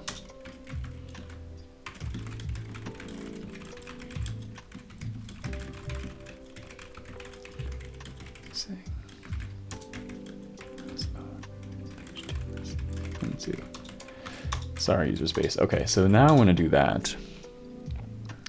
So a null pointer is going to be the sentinel that this is not active, I guess. So then I can come here and then I can check, right?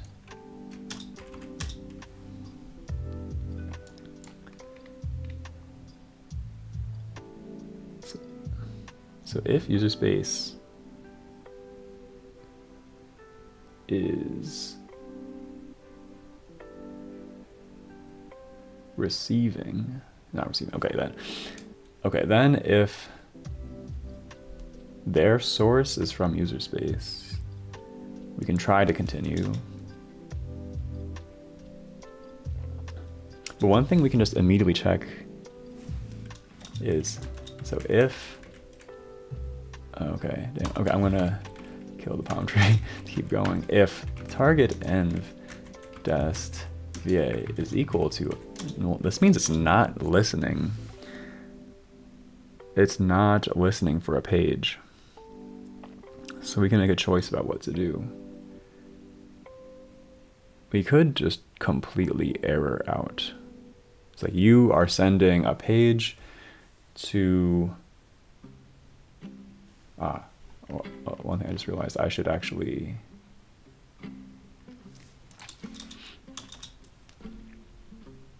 okay. I was gonna say, if you, what happens if you pass a null pointer into here? This passes, so this succeeds, and this will actually effectively disable it also. I think it's a little bit tricky, so I will say SVA less and SVA not equal to null. So if it's less than utop and page aligned and not null, we save it. Otherwise,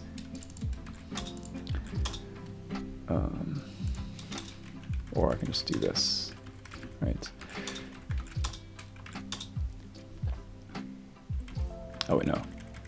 This is what I want. If it's less than utop and page aligned and it like exists, save it. Otherwise, do null.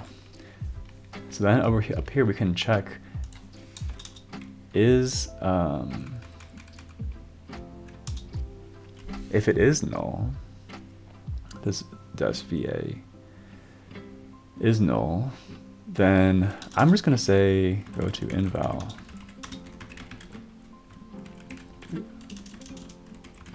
is this right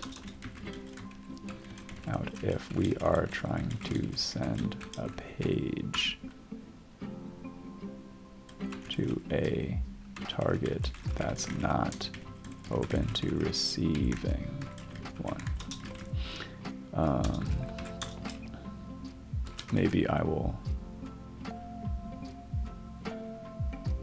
move this a bit lower. Like, let's say, okay, source VA, it's aligned, the permissions work. And then before we do that stuff, I will just do a check. Okay. I don't know. This is me kind of freestyling a little bit because I find the specification kind of lacking and a little bit unsafe, actually. So that was a lot of coding. Let me try to build the kernel. It builds. So I needed, okay, so I implemented the syscalls. So that's what that looks like. I'll just stage those for the moment. But actually the interesting question is, what does that receiving task return with if it didn't succeed? So let's say this is set, make it runnable again. Ah, okay.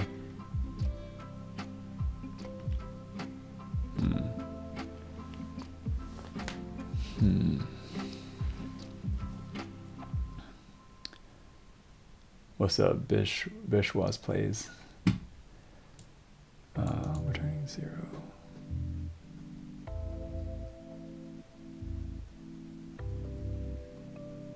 Can this system call fail? Currently, like, not really. Like the target process just like gets halted.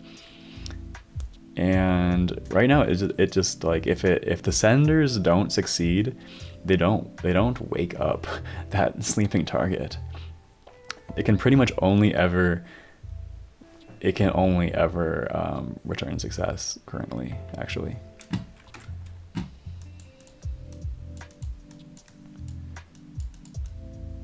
In these routines. Oh, did I mess something up? Okay, it says these routines, but I only call it once. Okay, now implement these library functions. I think hopefully I can do that kind of fast. So now we're starting with the receive again. So receive a value via IPC and return it. So sys IPC receive.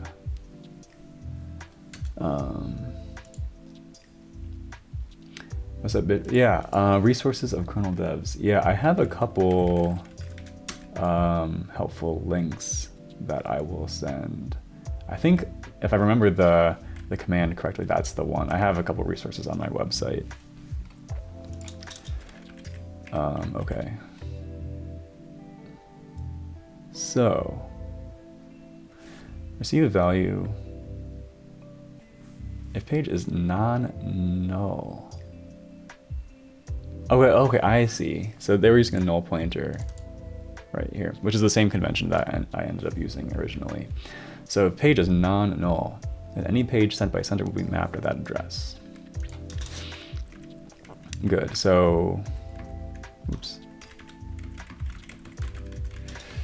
So I can, if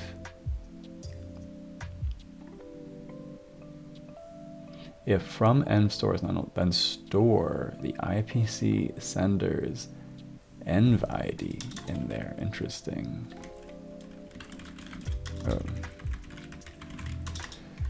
Return error. Okay, so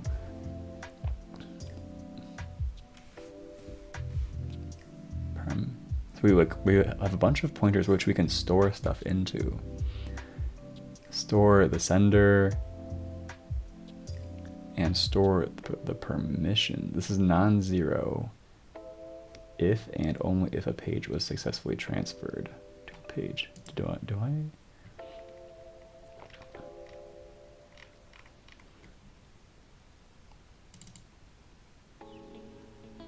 I think I did that right. Okay, so we do the syscall and perm store equals this env. I actually, what is this env again? This env is this weird thing. It's like it like actually points at this like the kernel data structures for the processes are mapped readable by user space. So user space can actually read can like read the environment structures of, I think, all the environments actually.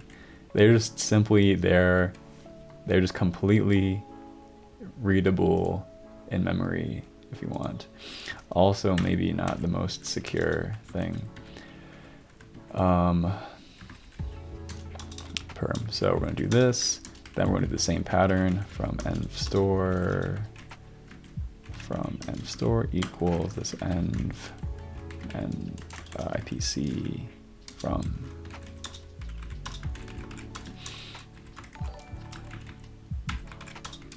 right.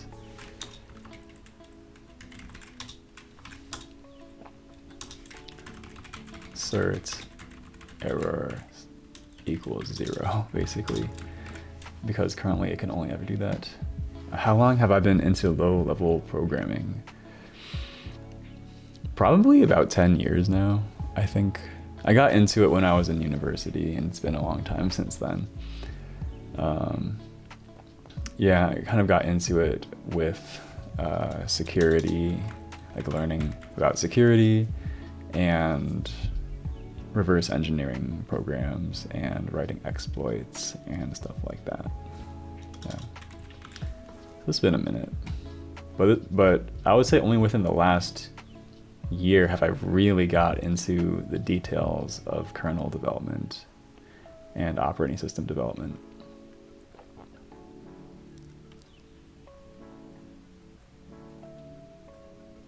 Okay, oh, I see, interesting. It's saying if page is null, pass IPC receive a value that it will understand as meaning no page. Actually, I just had an idea. So 0 is not the right value since that's a perfectly valid place to map a page. So I kind of refused to implement this because I thought it was insecure. But then because I just thought that if you allow the kernel, if you allow user space to pass in kind of arbitrary high kernel addresses, that's kind of dangerous because the kernel will then just like store this kernel pointer into this structure and then maybe map stuff into it later.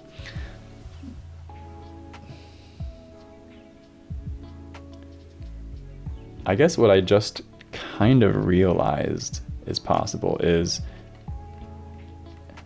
instead of just forcing everything to null and using null as a sentinel and then not allowing user space to use that page, I could just check right here if it's a kernel address and error out also, actually. So that would have the upside of allowing user space to receive into address 0. It would maybe have the downside. Do I need to store some? So like what happens if I receive a kernel address in here? Because that's what they're implying that I need to do. They're saying if user space passes a null page, you need to pass a value that will be interpreted as no page. And it's saying that can't be 0. So it's basically saying you need to pass a kernel address, like a high address above utop, which is kind of dangerous to allow. So let's say that address comes in, we have this kernel address. It doesn't fail here because it's greater than utop. Then it comes in here, and then currently, here's where that value gets dropped, and we only save a null state. I guess alternatively, I could actually save some kind of sentinel. I could just save it directly. You know what? I could. I'm just gonna say stash this.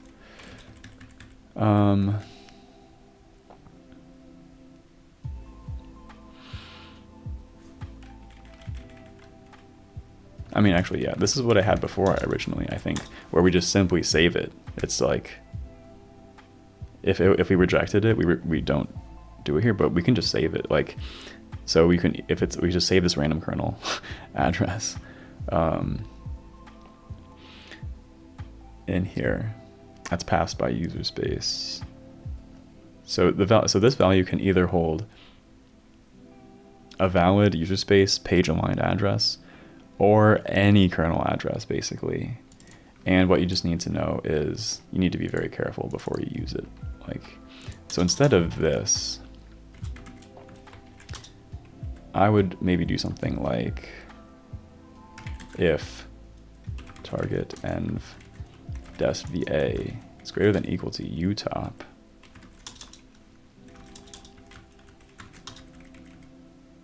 also, I guess I can cast this.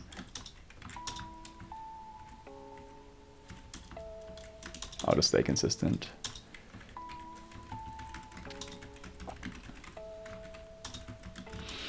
So if this is greater than equal to utop,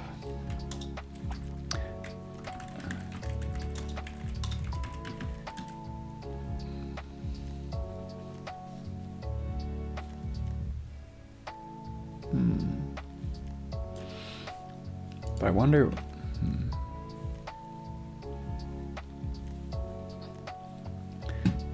yeah, okay. I kind of want, yeah.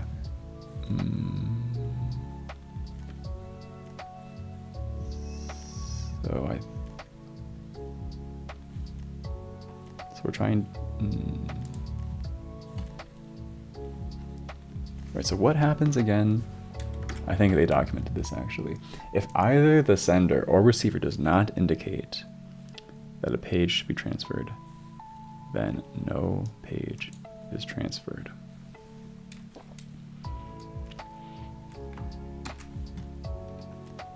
But is there an error? I think this is saying it. There's no error. Like, no page is transferred, but there's also no error.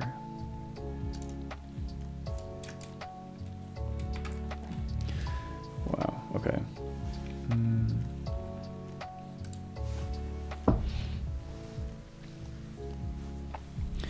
This is kind of tricky.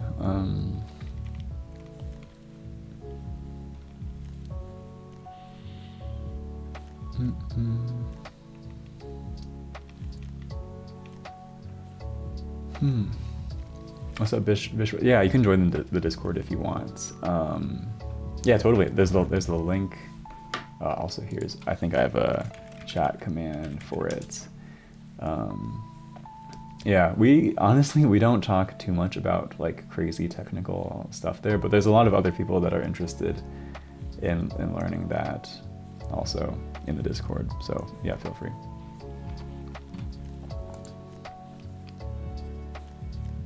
This is getting quite tricky then. Okay, so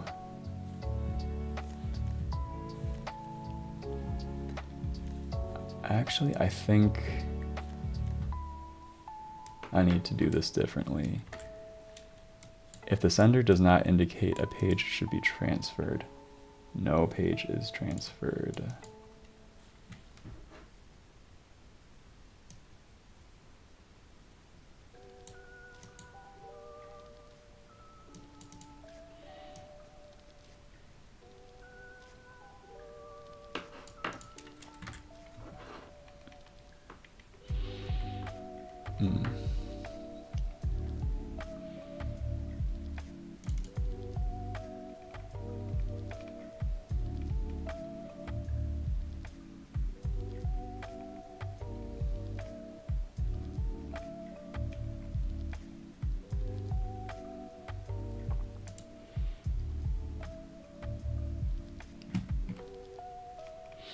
Yeah, interesting. So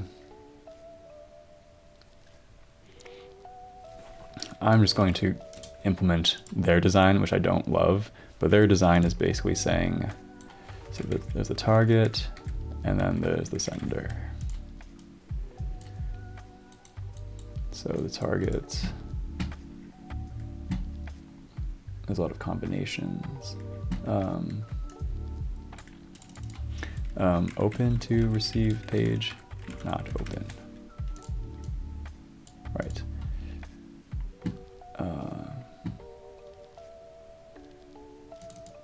So to pass dest VA.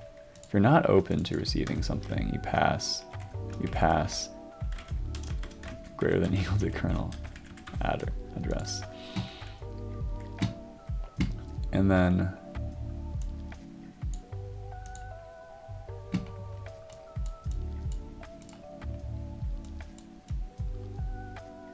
I guess maybe there's like a matrix here to be made. So the target, and there's the sender, which is open to send page and doesn't send page. And so if they both are open, yes, page gets sent. Otherwise, what's up, Henry? I am working on this operating systems coursework, which I will send you in this link. So if the target is not open and the sender sends, then we don't send. This is also true. The sender didn't send anything. If both, right, that's kind of obvious.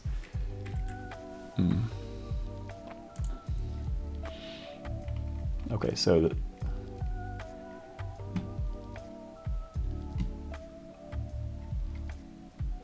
the sender can like legit just fail if that just is wrong. Otherwise, it just records the value that was given.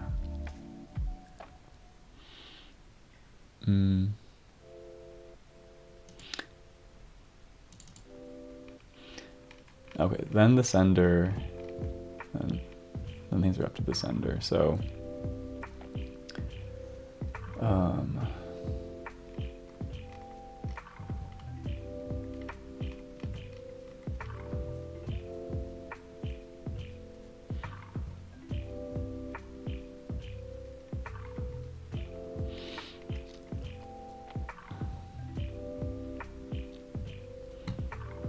so basically, if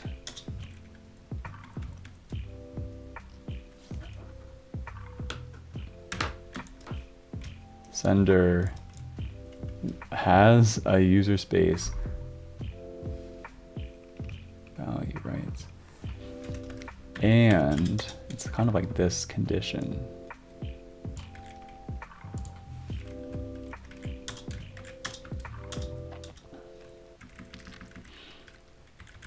Less than utop.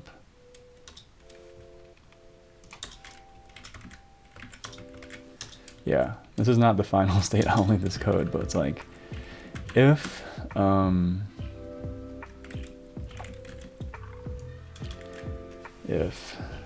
Henry, you're an Android dev, awesome, super cool.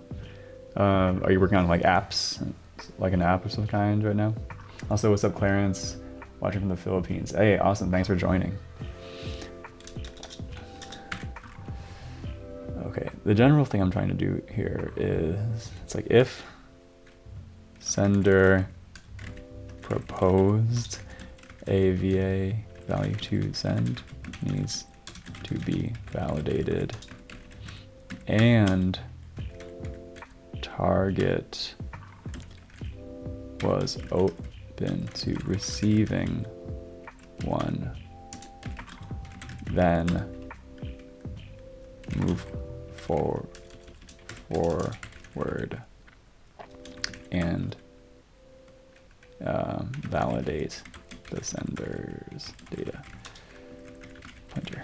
Okay, something, yeah, I'm just trying to get things working like at all, and then this could be cleaned up quite a bit, I think.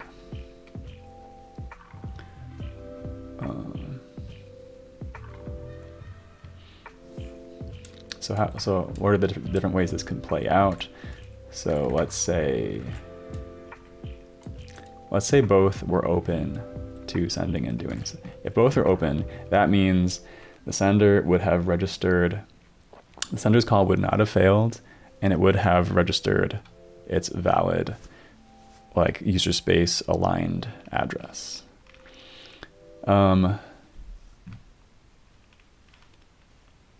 Actually, there's something we can do here.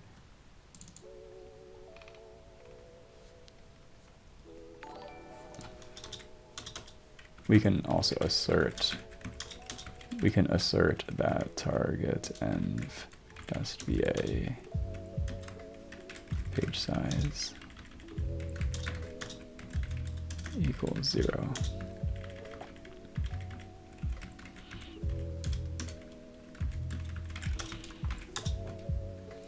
So we can, this should have been done already.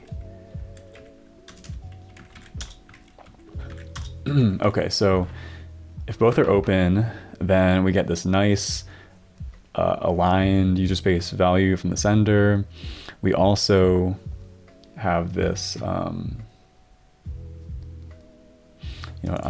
there's like one thing I just am feeling the need to do.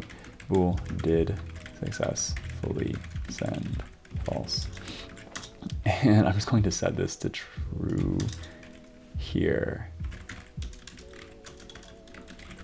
because it's getting kind of complicated, and I just need like a sentinel to know if we successfully sent it or not right here, because that condition is getting more and more complicated. So yes, a little bit messy.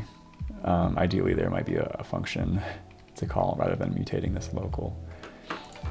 But anyway, send. Okay, so both are open to it, which means we have this user space address, and this address is below utop. So then we assert, we then validate the source VA in all sorts of ways. We validate the permissions. We look up that value. We check that it was mapped. We check that it's not trying to create a writable mapping where there wasn't one. And then we just do it. And if that all works, then this is good. And then we come through and do this. Otherwise, what happens if user space was not open? No, if the target was not open to receiving one, then we just then this thing will fail. This thing will contain the remnants of this kernel address, this like kind of high kernel address that was passed in, and this thing will not run at all, and we'll just go straight into this path where we only transfer this value, and then with this we will just put a 0 there, so nothing happened. Like okay, similarly, what if the target was open but then the sender didn't provide something? That in that case, then the sender, they're passing like some like kernel address or something like that, and so that is going to fail this thing. Same thing is going to happen. And then if neither of them were open to sending a page, then the same thing. Same thing is going to happen. It's just not going to do this critical if. Nice. Studying OOP while watching your stream. Cool. Nice. Yeah. Well, thanks for studying along. I hope you can study well while listening to me ramble. Yeah. In the semester, I have an OS course. Recently just finished process management. Okay, nice. That's well, yeah, I'm exactly doing an OS course right now. So yeah, that's cool that you're doing one. I'm like, you probably might be farther along than I am, because I only work on this for 2 hours a week. That's cool. What kind of OS are you making? Like, I guess, is it like, what architecture does it run on first off, and is it like based off of like POSIX kind of principles or Unix principles? This one is. It's like a loosely Unixy OS. Okay, so this code is yucky. I gotta say, it's pretty yucky.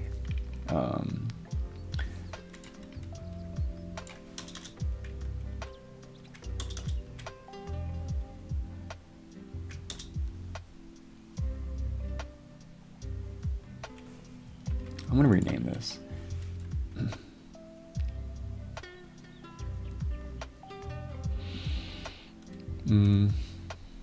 Basically, is it valid? Or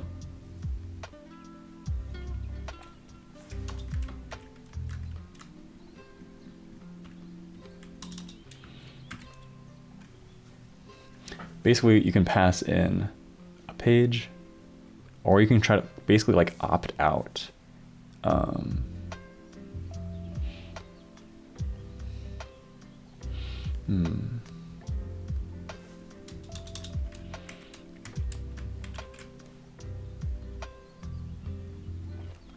Call this is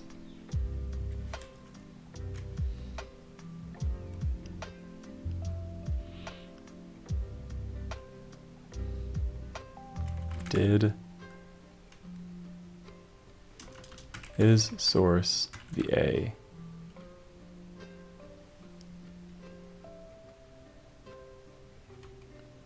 like an valid, or it's like should, it's more like should ignore source VA. That's basically the concept. It's like if, and it's like yes.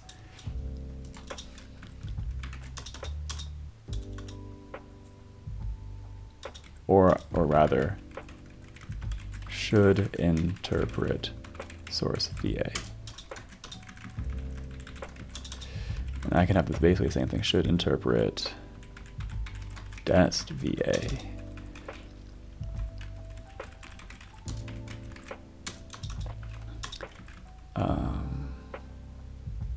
Exactly.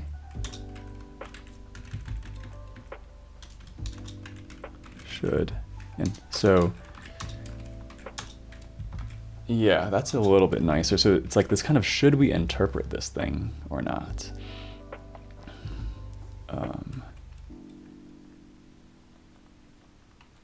Yeah. What's utop here? REPL like OCaml? Utop is a kind of specific address in my operating system. It's an address that refers to the top of user space memory. So in this OS, virtual memory is divided between user space and kernel memory, and utop is this pointer that represents the first address that is out of bounds for user space. Yeah. So Bishwas, did you studied an OS course, but did you build an OS as part of that course, or was it more just like learning about OS concepts? When I was in university, I took an OS course, but we didn't build one. We just kind of learned a bit about how they work. Yeah. Oh, okay. So I think this is like a little bit cleaner.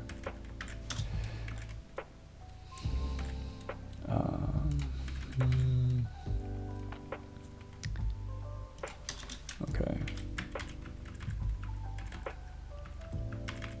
Okay. Only learning about it. Okay, gotcha. So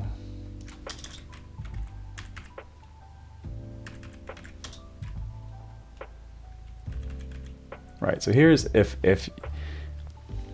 I'll just maybe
Need to do checks.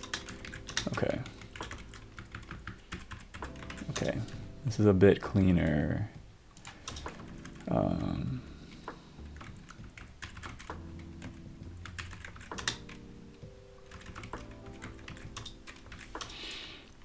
Okay, so I have implemented this like basic IPC kind of thing. I've not tested it at all. But now I can go ahead and finish this thing. So if had something, then page. Otherwise, I'm just going to const void inval no page top.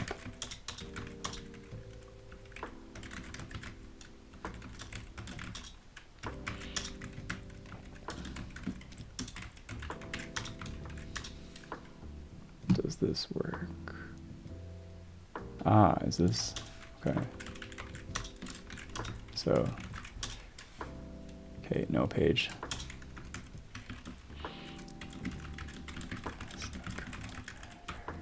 A sentinel for no page. So that's, I'm gonna say they want us to pass a kernel address. So okay, so we call this if there was a page, we pass it. Otherwise, we pass in the no page sentinel. If the system call fails, then store 0 and return the error. Interesting.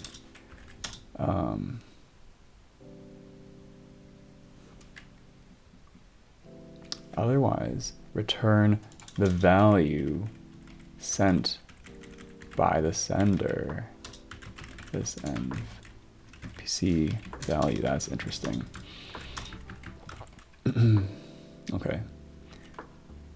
If error, oops. If error, then what's it saying? Store 0 in from 0 perm story. Ah, shit. I need to, that's annoying. Okay.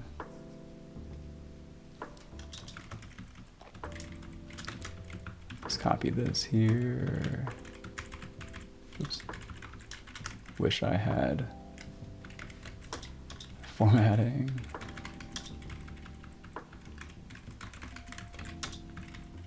Return error, something like this. Not the prettiest code, but okay.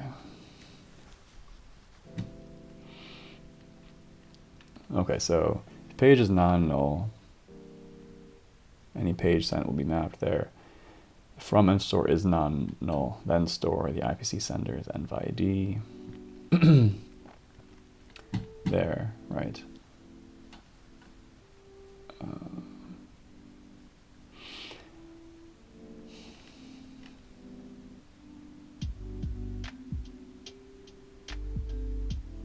Non-zero.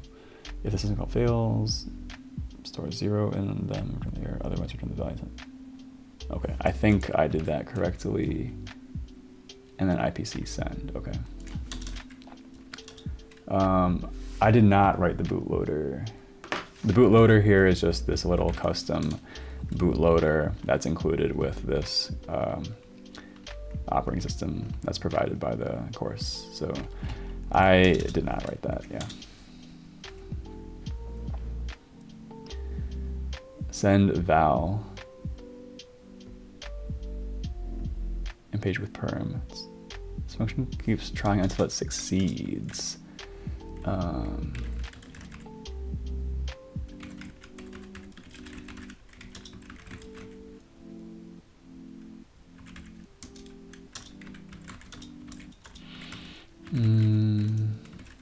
Let's try send to env value. So then what? If page, okay, same thing. We need our kind of unfortunate, okay, no page equals void utop, and page otherwise, okay, no page perm. What about perm?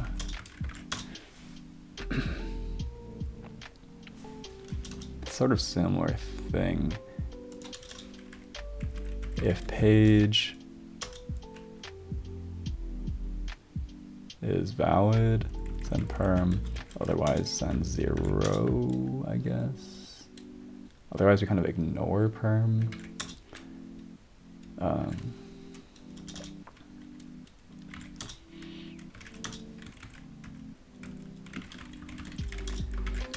Okay, then this thing, if error, if not error, 0 did succeed equals true.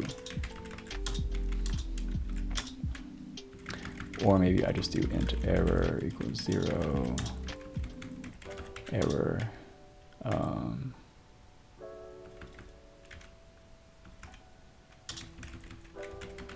1, while error, something like this. 1, while it was something, try again. And eventually it might become 0 and we could break out of the loop.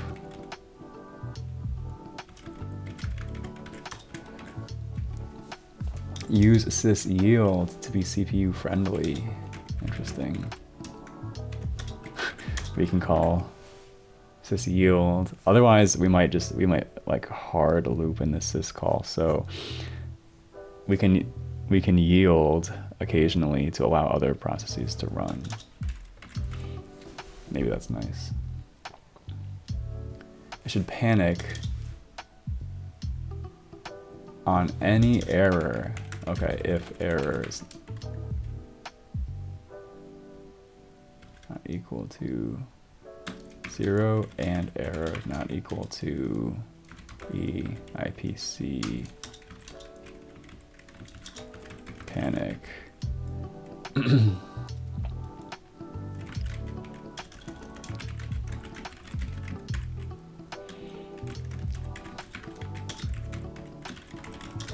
Okay. Okay, so now we have our send code, which loops here.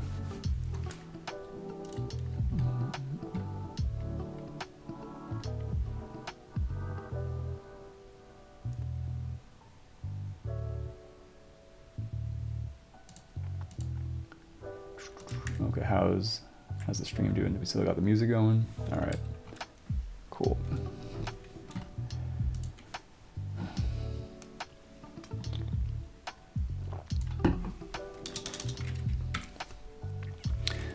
Okay, so that was like a lot of writing code.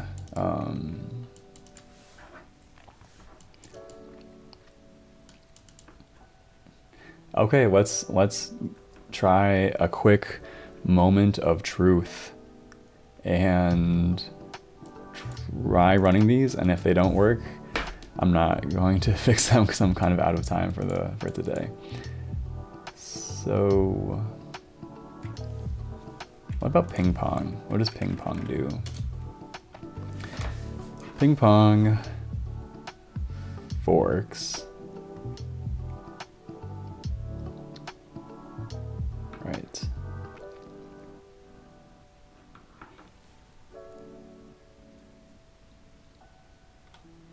And if we have a child, we're going to send a 0 to them.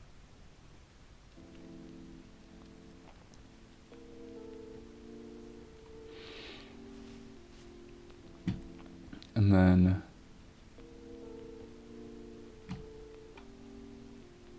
Interesting. And that's kind of runs. Okay, and then we send something to them and then go into this loop. Otherwise, if we are the child, then we go in here and we receive from our parent, presumably. And we do this like 10 times or something. Let's just see if that works. Run ping pong. Moment of truth. All right, ready? Breakpoint. Ah, interesting.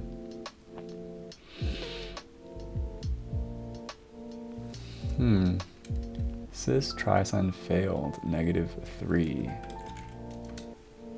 Okay, I said I wouldn't debug it, but maybe I'll spend a small amount of time. All right. Interesting.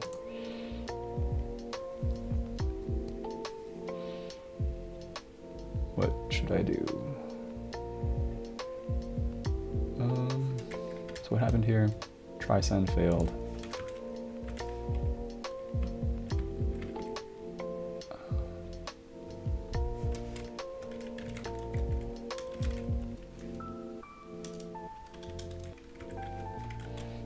How do I run blah GDB, right?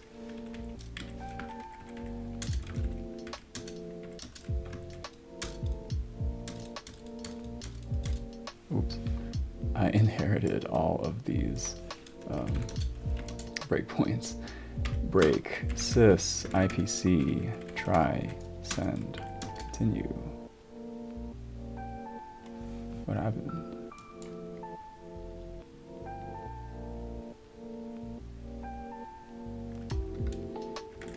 Okay. Anyway, so there's an E inval, unfortunately.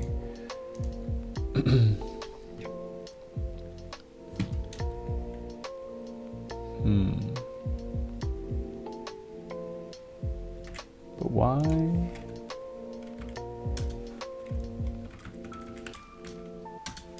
Ping pong GDB.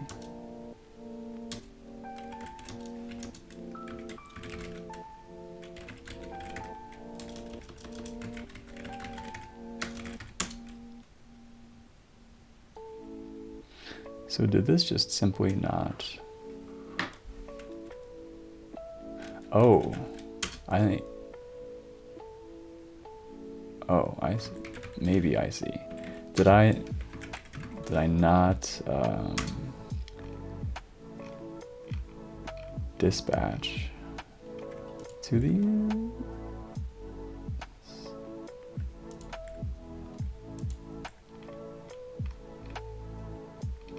Okay, it seems like I did not dispatch to these. I need to do that. Okay, sys c receive sys IPC receive one argument, which needs to become void. And now I need to do my try send, and what this has like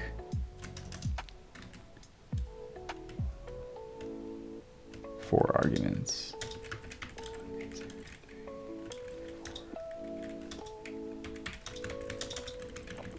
One of which is a pointer. Okay, maybe that will work better now.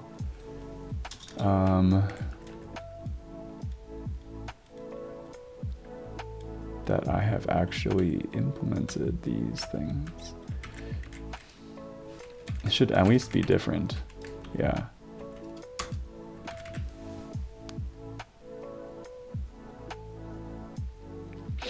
Did that work? I think that kind of looks like it worked. Send 0 from 1000 to 1001. It got 0 from 1000. 1000 got 1. Got 2. Right, so 0 goes 1. Yeah, this thing, they just each increment and send it over. I think that works. I think I like got it. That's pretty cool. Yeah, so it like was working the whole time. I just didn't dispatch the system calls like at all. That was the issue. So that one doesn't use any of this page mapping stuff. Okay, let's bravely try this other thing, primes.c. Concurrent version of primes of Eratosthenes by Doug McIlroy.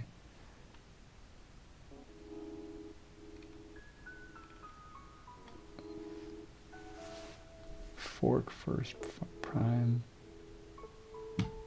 Feed integers through. It also seems like we don't use any memory mapping here. I don't know. I don't know how that program works, but I'm going to run it.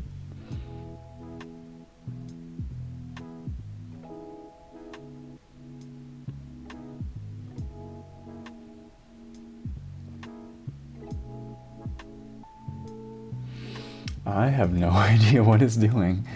It is forking processes like crazy, and then it runs out of environments at some point, which is what it says it does. Generate for each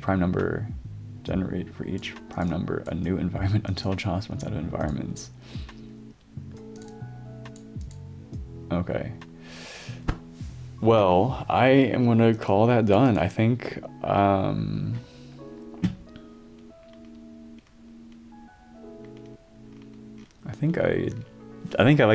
I did it. So here will be the moment of truth. Time to do a make grade or grade lab 4 and see if I pass all the tests.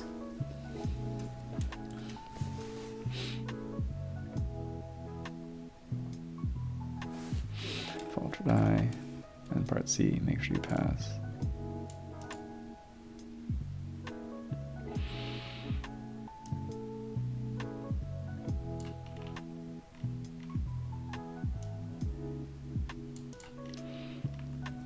Why does this have to loop?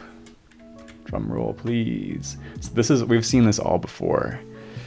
Yeah, moment of truth, drum roll. So we've seen this all before. It was passing previously when I ran them. It's taking kind of a long time. Fault no stack. Why is that taking so long? Hello?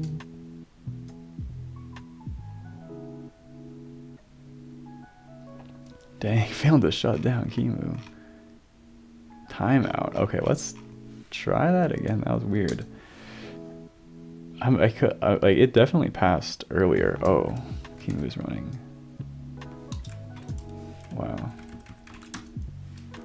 Cool, Kimu.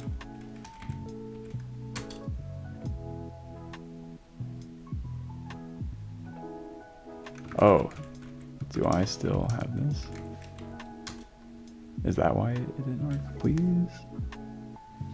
Jeez.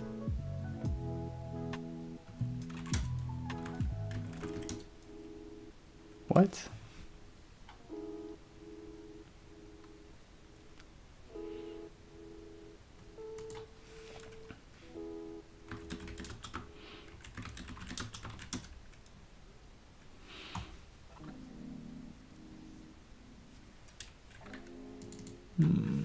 Okay. I see. Kill all Kimu system IP kill. Wait, that's what I P kill Kimu. Didn't I just do that? All right, let's try that again. Please work. Okay, it's going. Yeah, hopefully that works. How much assembly knowledge we need for making an OS? I think a bit. It's definitely not like a, I don't know, it's not like a crazy amount, because you generally want to get out of assembly and into like C or C++ or Rust as soon as possible. But you need some for the boot process, certainly. That's the main thing that you need. Okay, so here we're going. And send page, that's the first new one. And it's okay.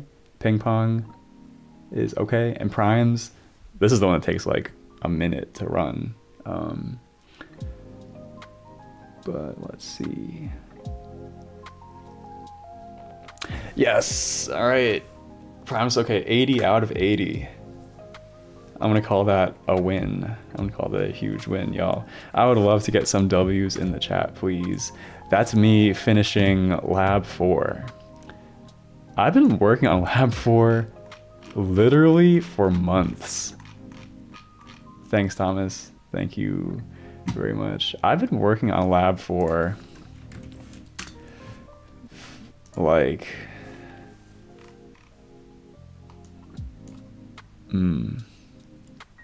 interrupt lock interrupts. Like, what was the first thing we did?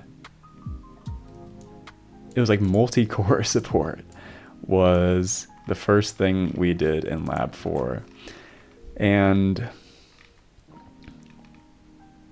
virtual memory, under space, use space, blah, blah, blah. Interrupts. Multi-core. I think week 31 was the first week, because otherwise it was Lab 3, I think. And at the end of Lab 3, we had like some page faults and some system calls, right? So system calls was Lab 3. So week 31 was the first week I started Lab 4, and it has taken me all the way up until this week, which is week 49, to get through Lab 4. So what's that, like 18 weeks or something? Yeah, so that's sick. I am stoked. That's a huge milestone for me. Yeah, I'm not going to do these challenges, but yeah, got my IPC working. And as a sneak preview, what will be next time?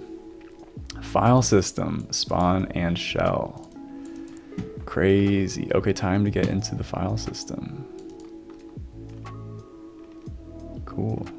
This is going to be kind of cool. I don't have very much experience with that.